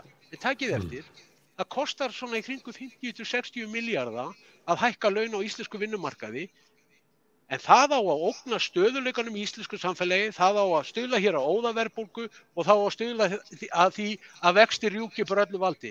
En að eigendur og fjárfestar í íslensku stórfyrirtækjum fái 60 milljarða núna í arðgreiðslur, það bara vítamínsbrauta. Og það þessi hræsni í íslensku samfélagi sem að gera mann geggjaðan. Og við í verkalýðshreyfingunni, við verðum að taka höndu saman og vinna bug á þessari græðgi og þessari arðsemisgræðgi sem að tröllríða íslensku stórfyrirtækjum. Þórarinn, þarf almenni markaðurinn og opinberi markaðurinn ekki að ná saman einhverja svona hvernig eigi að ná fram kjarabótum til þess að kjarasamningarnir haldi. Þú veist, auðvitað hægt að ná svona krónutölhækkun en óþolið hjá BHM orðið mikið núna og svo fer að vaxandi hjá kennurum og hjúkrunarfólki, þeir sem að vinna í heilbrigðiskerfinu. Þarf að ná saman einhverju svona samstöðu það hvernig hægt að ná fram kjarabótum. Eða maður þá byrjar að tala eins og Saleik? Ég veit það svo sem ég að tala eins og Saleik. Ég held að það sé mjög jákvætt ef að við gætum gert það, okkur bæri skæfa til þess að virða sjónarmið og það sem að skipti máli ef það hægt. Hins vegar algjörlega sammála Vilhjálmi varðandi krónutölhækkanir og þessar áherslu sem hann leggja varðandi ofurlaun framkvæmdastjóra og forstjóra og það óþolandi. hvernig það samtalið þar eiga sér stað milli BSRB og við höfum heldur ekki gleyma þegar við erum að fara af stað í kjarasamningsviðræður og eigum samtöl við stjórnvöld og fleira í því tilfelli eða í því efni í tengslum við það.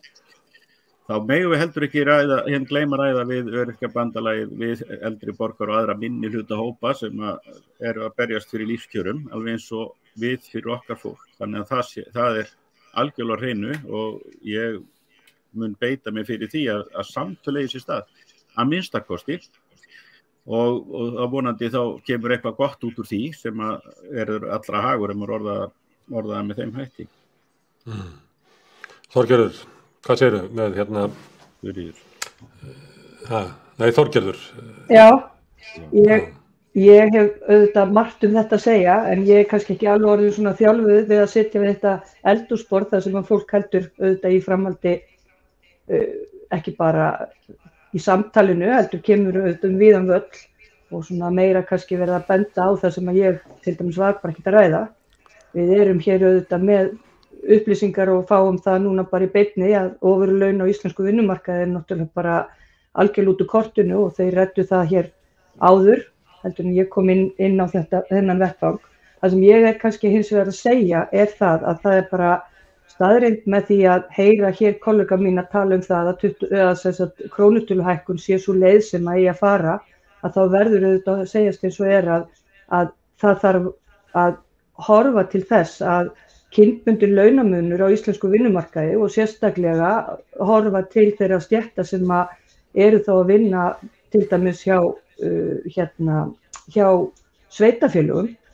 Þetta bara launasetning sem gengur ekki upp til framtíðar og þá verður þetta raunverulega til þess að við verðum stöðugt í einhvers konar togi innbyrðis en ekki í sameiningamætti það hvernig við ætlum að finna okkur farveg í því að lífskjör á Íslandi séu eðlileg og góð.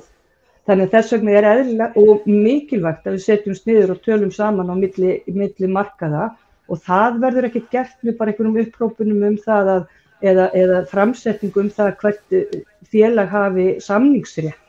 Við vitum það alveg og við vitum alveg hvað gerist ef fólk sættir sig ekki við það sem búið að bindast samtökum að greiða eins og til dæmis í þessu tilfelli sem núna liggur undir. Lífskjarasamningstímabilið hefur verið markað af ríki og sveitafélögum og þeim verkalið og þeim félögum sem gerðu samningu undir því fororði til að byrja með og því það hafi engir kjarasamningar komist undan því nema auðvitað þeir sem eru bara utan við kjarasamningsumboð og taka sér eigin laun og við erum bara ekki að ræða þá. Við erum hins vegar að ræða það þarf pólitíska vilja og samkomulag það að hækka og breyta þessum kynbundna launamun sem á íslensku vinnumarkaði og sáttmálið þarf að undirrita núna vegna þess að sá sáttmáli verður ekki síður mikilvægur til þess að halda stöðuleika hér í samfélaginu og þess vegna það svolítið svona gleymt og falið þegar verið að tala og ryðjast fram og horfa til þess hvað verður til skiptana og hvernig eigum að setja markmiðin fram og svona umræða núna að það þarf að horfa á þennan kynbundna laun á íslensku vinnumarkaði. Þetta líka velferðarmál og þetta skiptir alla jafnmiklu máli hvort sé að ræða að hér sé fólk að fá laun sem verður til þess að það þarf að vinna tvöfalda vinnu eða það sem náttúrulega verra að við sjáum kulnun og veikindi og það sem veldur því að fólk getur ekki verið á íslensku vinnumarkaði sem ekki síður mál allra, ekki bara okkar sem förum fyrir samningsumboðin stærstu kvennastétta. Þannig ég svona horfi til þess núna og biðla til þetta félaga minna að þeir séu ekki bara að setja þetta í samhengi við þá sem eru eins og kallaður verkalýðsfélög eða verkalýðshreyfingin eða láglauna fólk, heldur líka verið að horfa á þetta sem heildarsamhengi og á sama hátt og við þurfum að taka tillit til þess að þá auðvitað skiptir máli að við komumst núna á borðinu til þess að ræða þetta. Ég veit reyndar að þetta í stjórnarsáttmálanum og ég trúi því að það sé verið að fara til þess að horfa á þetta sérstaklega núna. Og varðandi samningsumboð einstakra hópa að þá sjáum við auðvitað að það auðvitað mikilvægt, en það ekki bara verið að semja launaliðin, það eru fullt af öðrum þáttum sem þarf að semja líka. Þannig að ég veit ekki, þetta var löng ræða hjá Vilhjálmi, ég hefði getað stokkið inn hvenær sem en við svona eldhúsborð sem við sitjum hér, þá verðum við líka átt okkur á að þarna bara málflutningurinn þarf að vera það sem við erum að ræða en ekki út fyrir það, og þess vegna held ég að það skipti öllu máli að við þroskum þetta samtal með okkur. Og það sem þú ert að leggja til að það tímabil sem að tekur við af lífskjarasamningunum, að ef að það verða þannig að verði krónutöluhækkanir, að þá verður að taka tillit til ákveðna hópa, til dæmis stóru kvennastéttanna, og semja sérstaklega til þess að lyfta þeim. Að það sé, og eiginlega hvort sem að væri, hvort sem að við færum út í prósentur eða hérna. Þetta þarf pólitískt handvirkt afl til þess að fara í þessa breytingu sem þarf að gera núna. Og þess vegna bara held ég að almenni markaðurinn, hann verður bara að hafa þetta í huga. Já, ok. Þuríður, þú bestum orðið?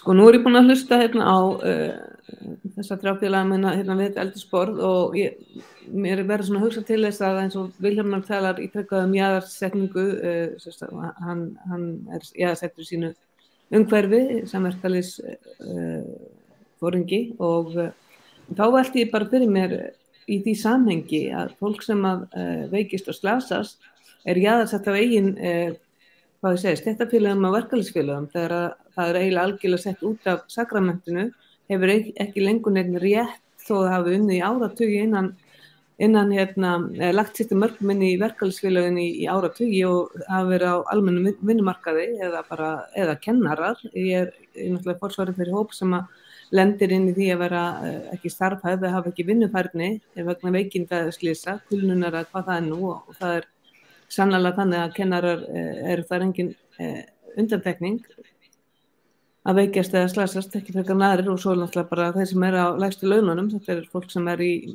mestu hættum með að missa vinnufærni bara eitthvað tíma upp á 50. En ég bara velti fyrir mig hvort að, hvernig og hvort að, mér finnst þetta svo einkennilegt, maður búin að reyna að eiga samtalið dálítið lengi það, að verkalýðsfélögum verða einhvern veginn að tryggja að það fólk sem ekki lengur hefur vinnugetuna, að það hafi samt tækifæri til lífs og mannsamandi kjara.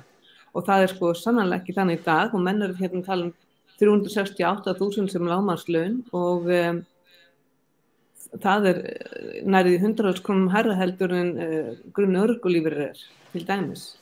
Og það fólk sem á mínum vegum sem ég í forsvari fyrir og svo heppið innan gæsalappa, það getur fær einhverja vinnu, einhverja hlutastörf og getur einhverja kannski 40% vinna á hendi meðfram því að fá örorkulífeyrir eða eitthvað slíkt, að það situr að kannski með 300.000 krónur í tekjur og þegar upp í staðið þá setja 70.000 krónur eftir. Þannig að mér finnst að ég hef beðið dálítið lengi eftir því og ég hef átt í miklu samtali við forystu verkalýðsfélaga og inn í bara vítt og breitt svona hvað hægt að gera og hvernig ætla verkalýðsfélagin að stíga fram og taka utan þennan almenna félagsmann sem ekki lengur getur verið sinnt annarkvæmt 100% vinnu eða bara hreinlega hefur ekki færni til þess að vinna lengur en situr eftir þá með sárt ennið svona orðið komast og þá búið að sum verkalýðsfélög leyfa að þú hafir aðgang að orlofshúsi en það bara á svona þeim tímum ársins þar sem að minnst eftirspurnin til dæmis. Þannig að ég kalla bara eftir því að fá svona raunverulega að sjá það hvernig verkalýðsfélögin ætla að styðja við sína félaga sem ekki lengur eru fullgildir og kalla eftir að það fólk geti lifað mannsamandi launum. Mannsamandi bara hafi tækifæri til þess vegna og hefur verið talað um lýðheilsumál og þetta svo sannarlega lýðheilsumál því að ef þú hefur tækifæri þess að ná þér þá það fjárhagsástæður eða fjárhagsaðstæður fólks og einmitt þessi þetta háa húsnæðisverð sem gerir það verkum að fólk bara nægir ekki bata til dæmis. Og svo erum við alveg börn í þessu umhverfi. Þórarinn, þú baðst orðið? Já, ég bara svona, þetta allt saman góð orð og góðar brýningar sem koma bæði frá Þorgerði og Þuríði og ég tek þetta til mín. Ég ætla líka að nefna við Þorgerði þá að við eigum bara stóran hóp af þessum kvennastéttum inn í skólakerfinu, umhverfinu sem eru svolítið það sem hún að tala sá vinnustæði eða þeir vinnustæði sem hún er í forsvari fyrir, allavega kennara. Þar eigum við bara eiga samtal alveg í mínum huga þess að við séum saman í liði til þess að bæta stöðu og kjör þeirra sem þarna vinna og eins þetta sem Þuríður að segja. Við getum alveg örugglega gert miklu betur, sérstaklega þegar kemur að viðræðum við stjórnvöld og hvernig að öryggiskerfin grípa þá sem dett út á vinnumarkaði. Við teljum okkur, eða allavega segi ég, að það sé svona takmarka sem við getum í varðandi sjóðin okkar, gagnvart þeim sem dett út á vinnumarkað, það frekar takmarkað. En við auðvitað þurfum að setjast yfir það með Þuríði. Ég fagna því bara að eiga þetta samtal og bara fyrir komandi kjarasamninga að við svolítið fáum þeirra sýn inn í þetta umhverfi.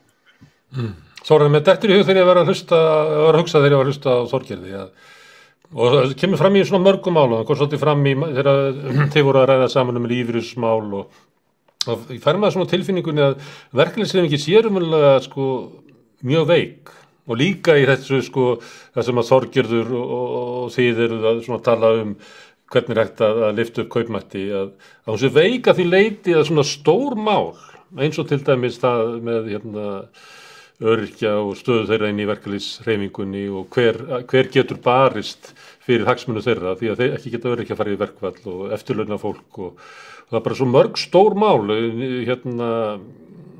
niðurbrot heilbrigðiskerfisins sem að kannski fyrir stuttu síðan var gjaldfrjáls og það er svo mörg stór mál sem að manni finnst eins og verkalýðshreyfingin hefur ekki auðnast að vera með svona sterka stöðu í. Ég veit að verkalýðshreyfingin talar alltaf að hún sé sterk og yfir að sameinuð og vísa til sögunar og sigrana og eitthvað svoleiðis. En getur það ekki verið þannig að við stöndum bara frammi fyrir áratuga vanrækslu það að byggja upp inn í verkalýðshreyfingunni öfluga réttlætisbaráttu sem að rúmar öryrkja, aldraðra, sem að ræður við svona stór mál. Verkalýðshreyfingin hefur ekki svona stefnu í kvótamálum, held ég. Sem nú kannski erfitt að tala mann í Skagaferðinum sem eins og einn af sigurvörum kvótakerfisins, þar ekki vandamál en Vilhjálmur situr þarna á Akranesi þar sem að kvóti bara hvarf eitt skiptið. Það svo mörg stór mál í slíku samfélagi þar sem að verkalýðshreyfingin eins og hún sé ekki eins og undirbúin til þess að hefja umræðuna. Hvað þá að hún sé í stafni í baráttunni? Já, þú segir veik, já, það er auðvitað ekki gott ef það er upplifun eða það sem menn sjá.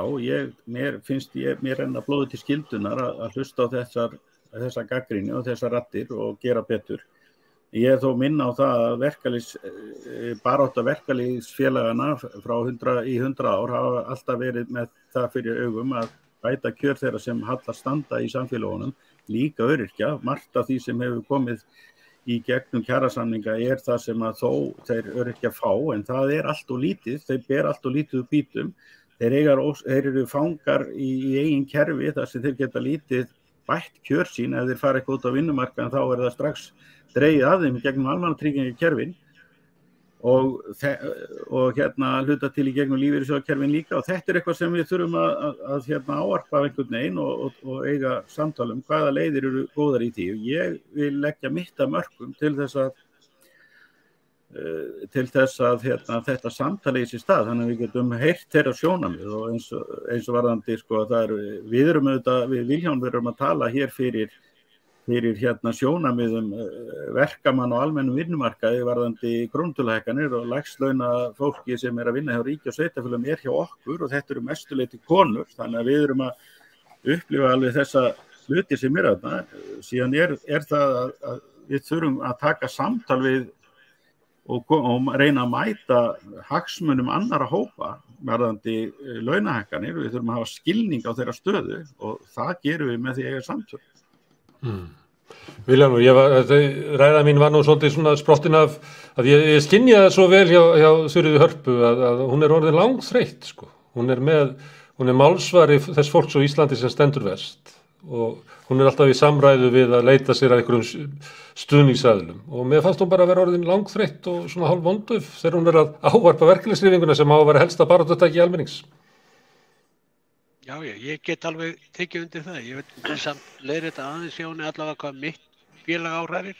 Það liggur alveg fyrir að þegar fólk dettur út af vinnumarkaði sökum örorku, óvinnufærni, þá heldur það fullum réttindi hjá okkur í sjúkrasjóði félagsins í 12 mánuði eftir að hættir að greiða inn í félagið, varðandi aðra þjónustu, eins og orlofshúsin, lögfræði þjónustu og bara allt sem að félagið býður upp á.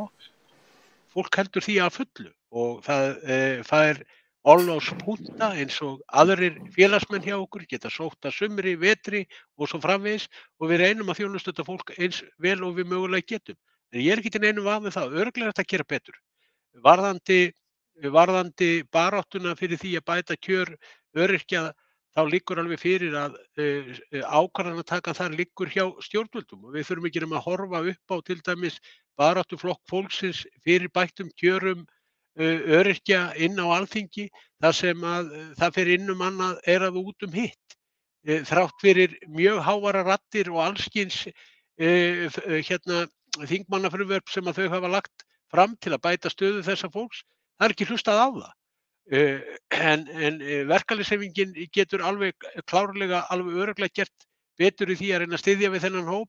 Við erum náttúrulega hér með virk starfsendurhæfingu stéttarfélögin og erum að reyna að grípa þetta fólk sem er að verða fyrir hérna örorku. En ég held að við þurfum bara að taka höndum saman það að reyna að bæta kjör þessa hóps. Við erum með 21 eða 2000 aðila á íslensku vinnumarkaði sem eru dottnir út af vegna örorku og þetta er náttúrulega bara grafalvarlegt mál. Hluti af þessu fólki vill vinna, vill reyna að komast aftur inn á vinnumarkaðinn en getur það ekki nema hluta til. Þar tel ég að verkalýðshreyfingin og samtök atvinnulífsins þurfa að taka höndum saman og finna fyrirtæki sem að klárlega eru til í það að skapa fólki hér störf, hlutastörf, þannig að fólk getur komist aftur út á vinnumarkaðinn. En það má ekki verða þannig að ef þú ferð og tekur eitthvað slíkt starf að þá sé allt rifið af þér aftur og það sé mjög erfitt að komast aftur inn á örorku vegna þess að þú kannski getur ekki unnið þá vinnu sem að þér er boðið. En ég held að atvinnulífi verði að gjöra svo vel að taka þátt í þessu með okkur, að veita fólki tækifæri til þess að koma í hlutastörf og verkalýðshreyfingin og öryrkjabandalagið og samtök atvinnulífsins held ég að þurfa að setjast niður og reyna að finna flöt á þessu. Ég hef viðrað þetta við samtök atvinnulífsins. Því að það þýðir ekki fyrir þau að segja að öryrkjum fjölgi allt og mikið ef að atvinnulífið síðan ekki tilbúið til þess að aðstoða við það að reyna að skapa hér einhver hlutastörf. Það var hér í eina tíð, ég bara vil nefna sjávarútvegsfyrirtækin í okkur, þar voru til dæmis Haraldur Böðvarsson var með fullt af fólki sem var með skerta starfsgetu í starfi, í störfum sem að klárlega þurfti að vinna, það voru afmörkuð störf og þetta fólk bara skilaði því fullkomlega. Þannig að þetta er eitt af því sem að klárlega þarf að skoða. Mér langar að svara þessu varðandi launamun kynjana, þá er það bara einfallega þannig allavega hjá okkur í Starfsgreinasambandinu, þá erum við bara að semja launataxta sem að er niður njörvað hvaða starfsgreinar taka laun eftir hvaða taxta og þar er ekki gert nein mismunun á milli kynjana. Ég get tekið bara stóriðurnar hjá mér sem dæmi, þar sem að 30% starfsmanna til dæmis Norðuráls vinna konur. þær eru bara nákvæmlega sömu launatöxtum og karlarnir og þannig það líka hjá sveitarfélögunum vegna þess að við erum líka með fullt af fólki í umönnunarstörfum hjá sveitarfélögunum. En Viljum, það sem að Þorgerður var að segja var að það þyrfti að vera í næstu samningum, þyrfti að vera samkomulag allra aðila að lyfta tilteknum kvennastéttum sem að hafa legið niðri, líklega kennarar, sjúkraliðar, stóra kvennastéttir, að það þyrfti að vera samkomulag það, að þessar stéttir hefðu setið eftir og því þyrfti að hækka það. Þetta snýst ekki sko jöfn laun fyrir sömu vinnu, heldur að það hefur lyfta sérstaklega kvennastéttum. Í þessu samhengi þá held ég að vera mjög hollt fyrir alla að bera saman launataxta verkafólks á hinum almenna vinnumarkaði við launataxtana sem Starfsgreinasambandið síðan við sveitarfélögin og þar munar í sömu tilfelli 70 til 80.000 krónum þar sem að launataxtarnir hjá sveitarfélögunum hærri heldur en á hinum almenna vinnumarkaði. Þannig að kjarasamningurinn sem við gerðum við Samband íslenskra sveitarfélaga síðast var að hluta til betri heldur en sá sem við gerðum við almenna markaðinn vegna þess að þar fengum við líka styttingu vinnuvikunar til viðbótar sem að ekki var inn á almenna vinnumarkaðnum. Við styttum vinnuvikuna 13 mínútur per dag hjá opinberum starfsmönnum en það var ekki gert á almenna vinnumarkaðnum þannig að það eitt af því sem við munum örugglega þurfa að skoða ef það vilji hjá félagsmönnum til þess að fara þá leið. Herðu, Þorgerður, þú bestum orðið, við komumst ekki í fréttir vikunar þegar við erum að tala hér grundvallaratriði í grundvallarágreining í verkalýðshreyfingunni. Þorgerður. Já, mér finnst bara gott að byrja þetta samtal hérna á laugardagsmorgni við Viljám því að við erum greinilega að tala epli og appelsínur. Því það liggur alveg fyrir að það ekki launamunur milli kynbundinn launamunur í okkar stétt, þar að segja innan okkar launataxta eru auðvitað kallar og konur í kennslu með sömu laun. Það minnir mér svolítið á þegar ég réði mig fyrst í skipalyftunni í Vestmannaeyjum og var fyrsta konan eða stelpan sem vann þar og yfirmaðurinn var svolítið vandræðalegur þegar hann var að fara að skrifa undir samning við mig vegna þess að hann sagði mér að það væri ekki kvennatexti í skipalyftunni í Vestmannaeyjum. Þetta var sko 86. Það lá svona djúpt í hans tilfinningu að það hlyti að eiga að borga önnur laun fyrir sömu störf ef við værum konur eða kallar. En auðvitað fékk ég kallataxtan en það var ekki neitt kvennatexti til í skipalyftunni í Vestmannaeyjum. Við erum ekki að ræða þetta. Við erum að ræða það að það sannarlega búið að sýna fram á að það launamunur, kynbundinn launamunur milli sambærilega og jafn verðmætra starfa á íslensku vinnumarkaði eftir því hvort að fjöldi þeirra sem gegna þessum störfum séu kallar eða konur og þó svo starfsmati sem hefur verið notað hjá sveitarfélögum sé tilraun til þess að jafna þetta þá það starfsmati auðvitað bara búið til að fólki og þar liggur líka ákveðin kynbundinn launamunur í kerfinu sem slíku þannig að það bara kerfisleg villa á íslensku vinnumarkaði.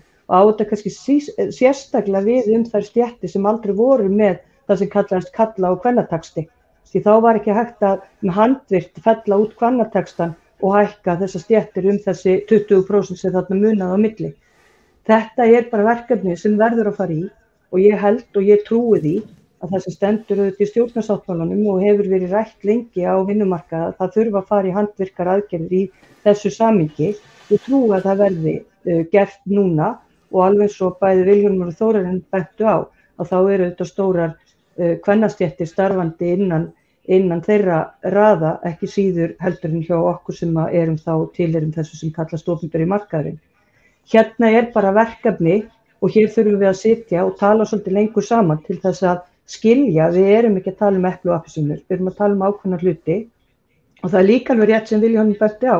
Það hefur verið skoðað hvort það sé kynbundinn launamunur eða launamunur milli markaða og þá sjáum við að þeir hefðbundin kvennastörf sem eru í litlu mæli á almenna markaðnum enda búið að bjóða þetta allt saman út, búið að taka þetta yfir af sveitarfélögunum að þá þetta ekki til staðar og svo launamunur auðvitað líka tengt ekki bara svæðisbundin launamunur þannig það ýmislegt í gangi. Að þetta bara verkefni sem við verðum að ná að tala saman þannig við vitum hvað við erum að segja og hvernig við erum að nálgast þetta. En ég bað orðið undir þessum lið sem tengdist því sem Þuríður var að nefna hlutastörf mikilvægi þess fyrir stéttarfélög að taka vel höndum saman utan kjör öryrkja. Og ég verð bara að segja eins og ég tek undir allt sem hér hefur verið sagt. Ég hef alveg gríðarlegar áhyggjur af því að fólk falli út af vinnumarkaði og komist ekki aftur til starfa og það á ekki síst við kennslu. Það stór hópur sem fellur þar út og stærsta verkefni sem að félag grunnskólakennara vinnur við einmitt að tryggja fólki sem að fellur út af vinnumarkaði vegna veikimda eða slysa þau réttindi sem í boði eru og síðan þetta verkefni sem að felst í því hvernig á að koma og búa til möguleika þannig að fólki komist kannski með skerta starfshæfni aftur til starfa og það raunverulegt vandamál í okkar röðum.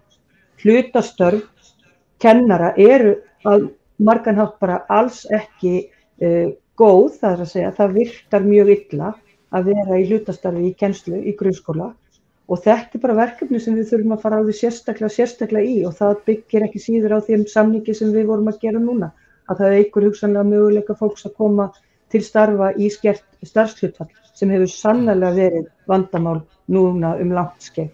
Þetta var svona það sem ég ætlaði að segja, en svo fær maður orðið náttúrulega eins og gefur að skilja seinna heldur en þegar það vaknar. Það á til dæmis við Þuríði Hörpu sem baðum orðið áðan og fyrir næstu því fyrir 11 mínútum. Þuríður. Áður en ég skipti yfir í lokin. Já, ég ætlaði bara rétt að minnast á það að tæp 30% eða 29% fólk sem á örorkulífeyri, það líka út á vinnumarkaði og að því ég talaði áðan að ef það á vinnumarkaði þá hefur það sannarlega ekki úr bítum þar sem það að vinna fyrir. Það mjög lítinn hlutur tilbaka og þetta þurfa verkalýðsfélögin að leggjast á árar með okkur hvernig þetta að laga. Þið komist að samningaborðinu og það ger ég ekki og við ekki og ég vil bara brýna aftur bara hvernig ætla eða geta verkalýðsfélög bara BHM, BSRB, ASÍ og fleiri lagt fram kröfur fyrir hönd þeirra sem ekki hafa lengur starfsorku eða geta einfaldlega ekki unnið og þarna skulum við horfa líka bara á þá sem geta ekki unnið. Að við þurfum að horfa á þeim sé tryggð lágmarks framfærsla og ég heyri yfirlega að menn segja bara að það sé eðlilegt að öryrkjar hafi ekki framfærslu sem jafn á lágmarkslaunum. Mér finnst þetta alveg ótrúlegur hugsunarháttur þegar fólk setur þetta út úr sér og að þessi fornaldar hugsun sé ennþá í gangi, það finnst mér mjög sérstakt og það þarf einhvern veginn, ég þarf að fá allavega aðstoð frá verkalýðshreyfingunni allir til þess að reyna, þið verðið að taka utan ykkar fólk. Já, þeir öryrkjar sem á vinnumarkaði, sem þú segir þessi 25% af öryrkjum, eða ekki? 29%, já. 29%, þeir fara í vinnuna og fá útborgað og borga sinn skatt og svo koma skerðingarnar, þannig að þeir að fá sáran lítinn hluta af laununum sínum til framfærslu og þetta sé hlutverk verkalýðshreyfingarinnar að laga að setja inn einhverjar vernd fyrir þetta fólk sem á vinnumarkaði að það búi ekki við þessa stöðu. Algjörlega og líka bara sem að get ekki annað heldur en búið þessa stöðu að þeir hafi þá framfærslu sem dugar. Já, en það liggur næst verkalýðshreyfingunni að taka á hinu. Má ég byrja á þér, Þorgerður?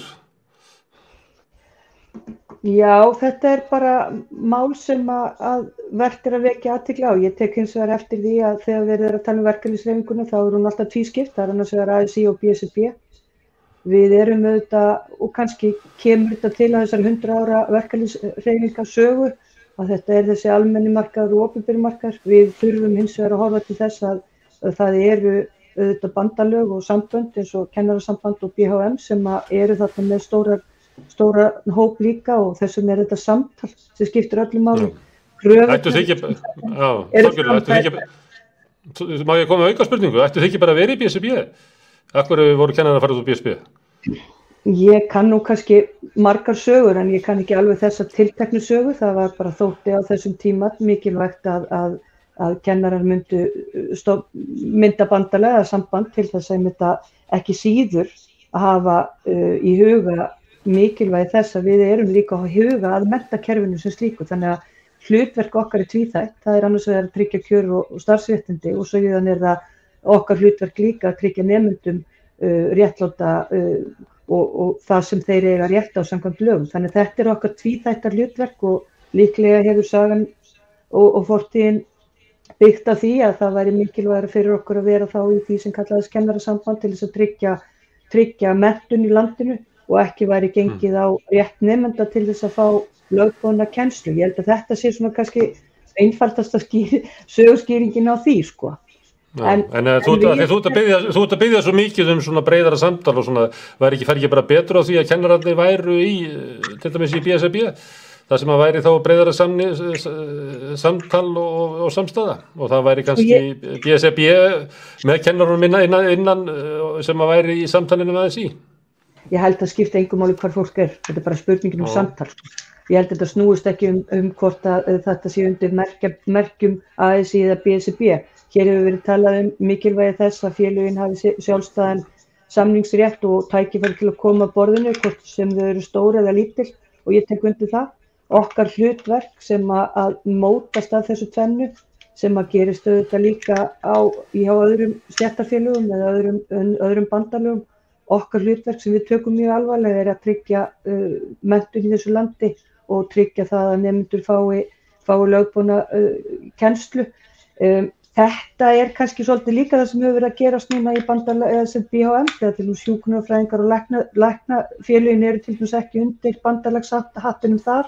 Þannig að skiptir máli hvaða fjöðrum skreitum við okkur. Það ekki bara fyrst og fremst að setjast niður og tala saman og reyna að finna okkur einhverja leið sem að byggir á þá samtalinu en virðingu líka fyrir ólíkum skoðunum og við getum ekki komist alltaf að samkomulagi eða verið sátt eða samhuga vegna þess að hagsmunagæslan okkar getur verið ólík á margan hátt. Þannig að þú, ef ég má að þú ert að vitna svolítið til reynslu opinberra starfsmanna sem að kennarnir voru eins og í BSRB og hjúkrunarfræðingarinn í BHM ef ég skil rétt. Að sá klofningur, það hefur bara haft góð áhrif á opinbera starfsmenn, þannig að því að Ragnar Þór hefur til dæmis talað að verslunarmenn þurfi bara að ákveða hvort það ætla að vera inn í ASÍ eða ekki, þannig að til dæmis ef átökin í verkalýðshreyfingunni inn í Alþýðusambandinu myndi leiða til þess að Alþýðusambandinu myndi eitthvað liti klofna, að þá reynslan frá opinberum starfsmönnum segir að það geti bara verið gott. Já, þá erum við bara komin að því að það þarf að vita hvert markmið og hver raunverulega hinn eiginlegu hlutverk hvers og eins og okkar hlutverk sem kennarasambandsins auðvitað og hefur alveg lengt og ljóst verið að tryggja menntun í þessu landi og að ekki sé gengið á lögboðin rétt nemenda til þess að fá menntun. Það stórt hlutverk fyrir utan síðan auðvitað gegnum við þá líka því hlutverki að vera þá að tryggja og stéttarfélögin innan kennarasambandsins að tryggja starfsskilyrði og starfsöryggi og starfskjör þeirra sem starfa í tilteknum skólakerfi. Og þetta bara mjög einfalt þegar maður horfir á þetta í þessu samhengi en varðandi öryrkja og önnur kjör og svona pólitíska sýn að þá það kannski eitthvað sem við þurfum að taka meira til okkar og vegna þess að það þetta lýðheilsu mál og skiptir eins og þurfið benti hérna á. Nemendur sem í skóla og eiga til dæmis foreldra sem búa við skert kjör, lífsskilyrði á Íslandi, það raunverulegt vandamál hjá okkur líka. Þannig að þetta tannhjól sem við þurfum auðvitað að horfa til að það velferðarmál og raunverulegt mikilvægi að Íslendingar geti sameiginlega komist að samkomulagi það að hér verði velferðaríki sem að skapi öllum tækifæri til framfærslu. Við erum að klára tíma en ég ætla að fá að leyfa mér að enda þetta að því við vorum að tala svona átökin inn í Alþýðusambandinu. Þórarinn, reynslan frá opinberum starfsmönnum, Þorgerður þetta kom sér svolítið hjá því að svara þessu hvort það var í góð reynsla eða ekki að það hefði klofnar umvel að BSRB og BHM. Við getum verið að horfa upp á það að átökin myndu leiða til þess að Alþýðusambandið myndu klofna. Það eitthvað sem að við óttast eða getur það bara verið hollt fyrir hreyfinguna? Nei, við höfum ekkert óttast það. Ef að það gerist þá tökustu bara á við það. Það er bara verkefni sem kemur þá með þeim hætti. En það kemur ekkert í veg fyrir að við þurfum að eiga samtölin, við þurfum að ræða saman, við þurfum að reyna að stilla saman strengi. Það er bara eitt af verkefnunum og verða áfram, verða alltaf til staðar. Vilhjálmur, gæti átökin leitt til þess að starfsgreinasambandið, Alþýðusambandið myndi klofna? Er það eitthvað sem við höfum óttast eða þá er það bara staðan að það hefur orðið viðskilnaður og hlutir hreyfinguna vill fara í austur og hinn til vestur? Já, ég meina svo staða getur alveg komið upp, ég ætla ekki að útiloka það, ég tel hins vegar að 120-130.000 manna launþegahreyfing eins og Alþýðusambandið það er mikilvægt að halda því saman. Ég er ekki til einu vafa við það að við erum sterkari saman heldur í sundur, ég held að það liggi bara algjörlega fyrir. Og ég held við þurfum bara að leggja okkur í líma við það að reyna að finna flötu á þessu, reyna að ná opnum okkar aftur, því að þessi hreyfing með þetta sterka afl á bakvið sig getur gert að mínum dómi miklu meira heldur við höfum verið að gera hingað til. Ég skulle bara alveg muna það að öll þessi, allt þetta sem að lítur að kjörum fólks, sama hvort það er verðlag, vextir, verðtrygging eða whatever, það er ekki náttúrulögmál. Þetta er allt mannanna verk og í mínum huga er hægt að breyta þessu ef það er kjarkur, vilji og þor til þess að fylgja því eftir. Og þegar þú ert með svona stóra og öfluga verkalýðshreyfingu á bakvið þig, þá átt að geta náð ótrúlegum breytingum ef að fólk bara sest niður og kemst að sameiginlegri lausn hvernig eigi að nálgast slíkt viðfangsefni. Já, það kemur í ljós í vikunni hvaða lausn starfsgreinasambandið kemst að hver eigi að vera næsti formaður og ég vona að sá formaður komi hingað og spjalluðu okkur framtíð starfsgreinasambandsins í næstu viku. En þeir komi hingað kandidatarnir, Þórarinn Sverrisson sem er formaður Öldurnar í Skagafirði og Vilhjálmur Birgisson sem er formaður Verkalýðsfélagsins upp á Akranesi og ræddu málefni starfsgreinasambandsins í morgun. Svo bættust við í hópinn Þorgerður Laufey Diðriksdóttir, formaður Félags grunnskólakennara og Þuríður Harpa Sigurðardóttir, formaður Öryrkjabandalagsins. Verkalýðshreyfingin er eiginlega hluti af fréttum vikunnar og við eiginlega komumst ekki í aðrar fréttir vikunnar en þannig er þetta bara. Það er verkalýðsmál eru einn mikilvægustu málin og margt af því sem hér var rætt sem eru djúp mál sem að þarfnast úrlausnar eru bara með merkilegri málum mikilvægri málum sem Íslands samfélag stendur frammi fyrir. Þannig er það og þannig á það náttúrulega að vera. Ég hvet hlustendur til þess að fylgjast með dagskrá samstöðarinnar. Á morgun verður menningarþátturinn Menningarsmygl og svo seint kvöldi klukkan 10 þá höldum við áfram með miðnætti í Kænugarði sem er umfjöllun okkar stríðið í Úkraínu og margs konar afleiðinga þess.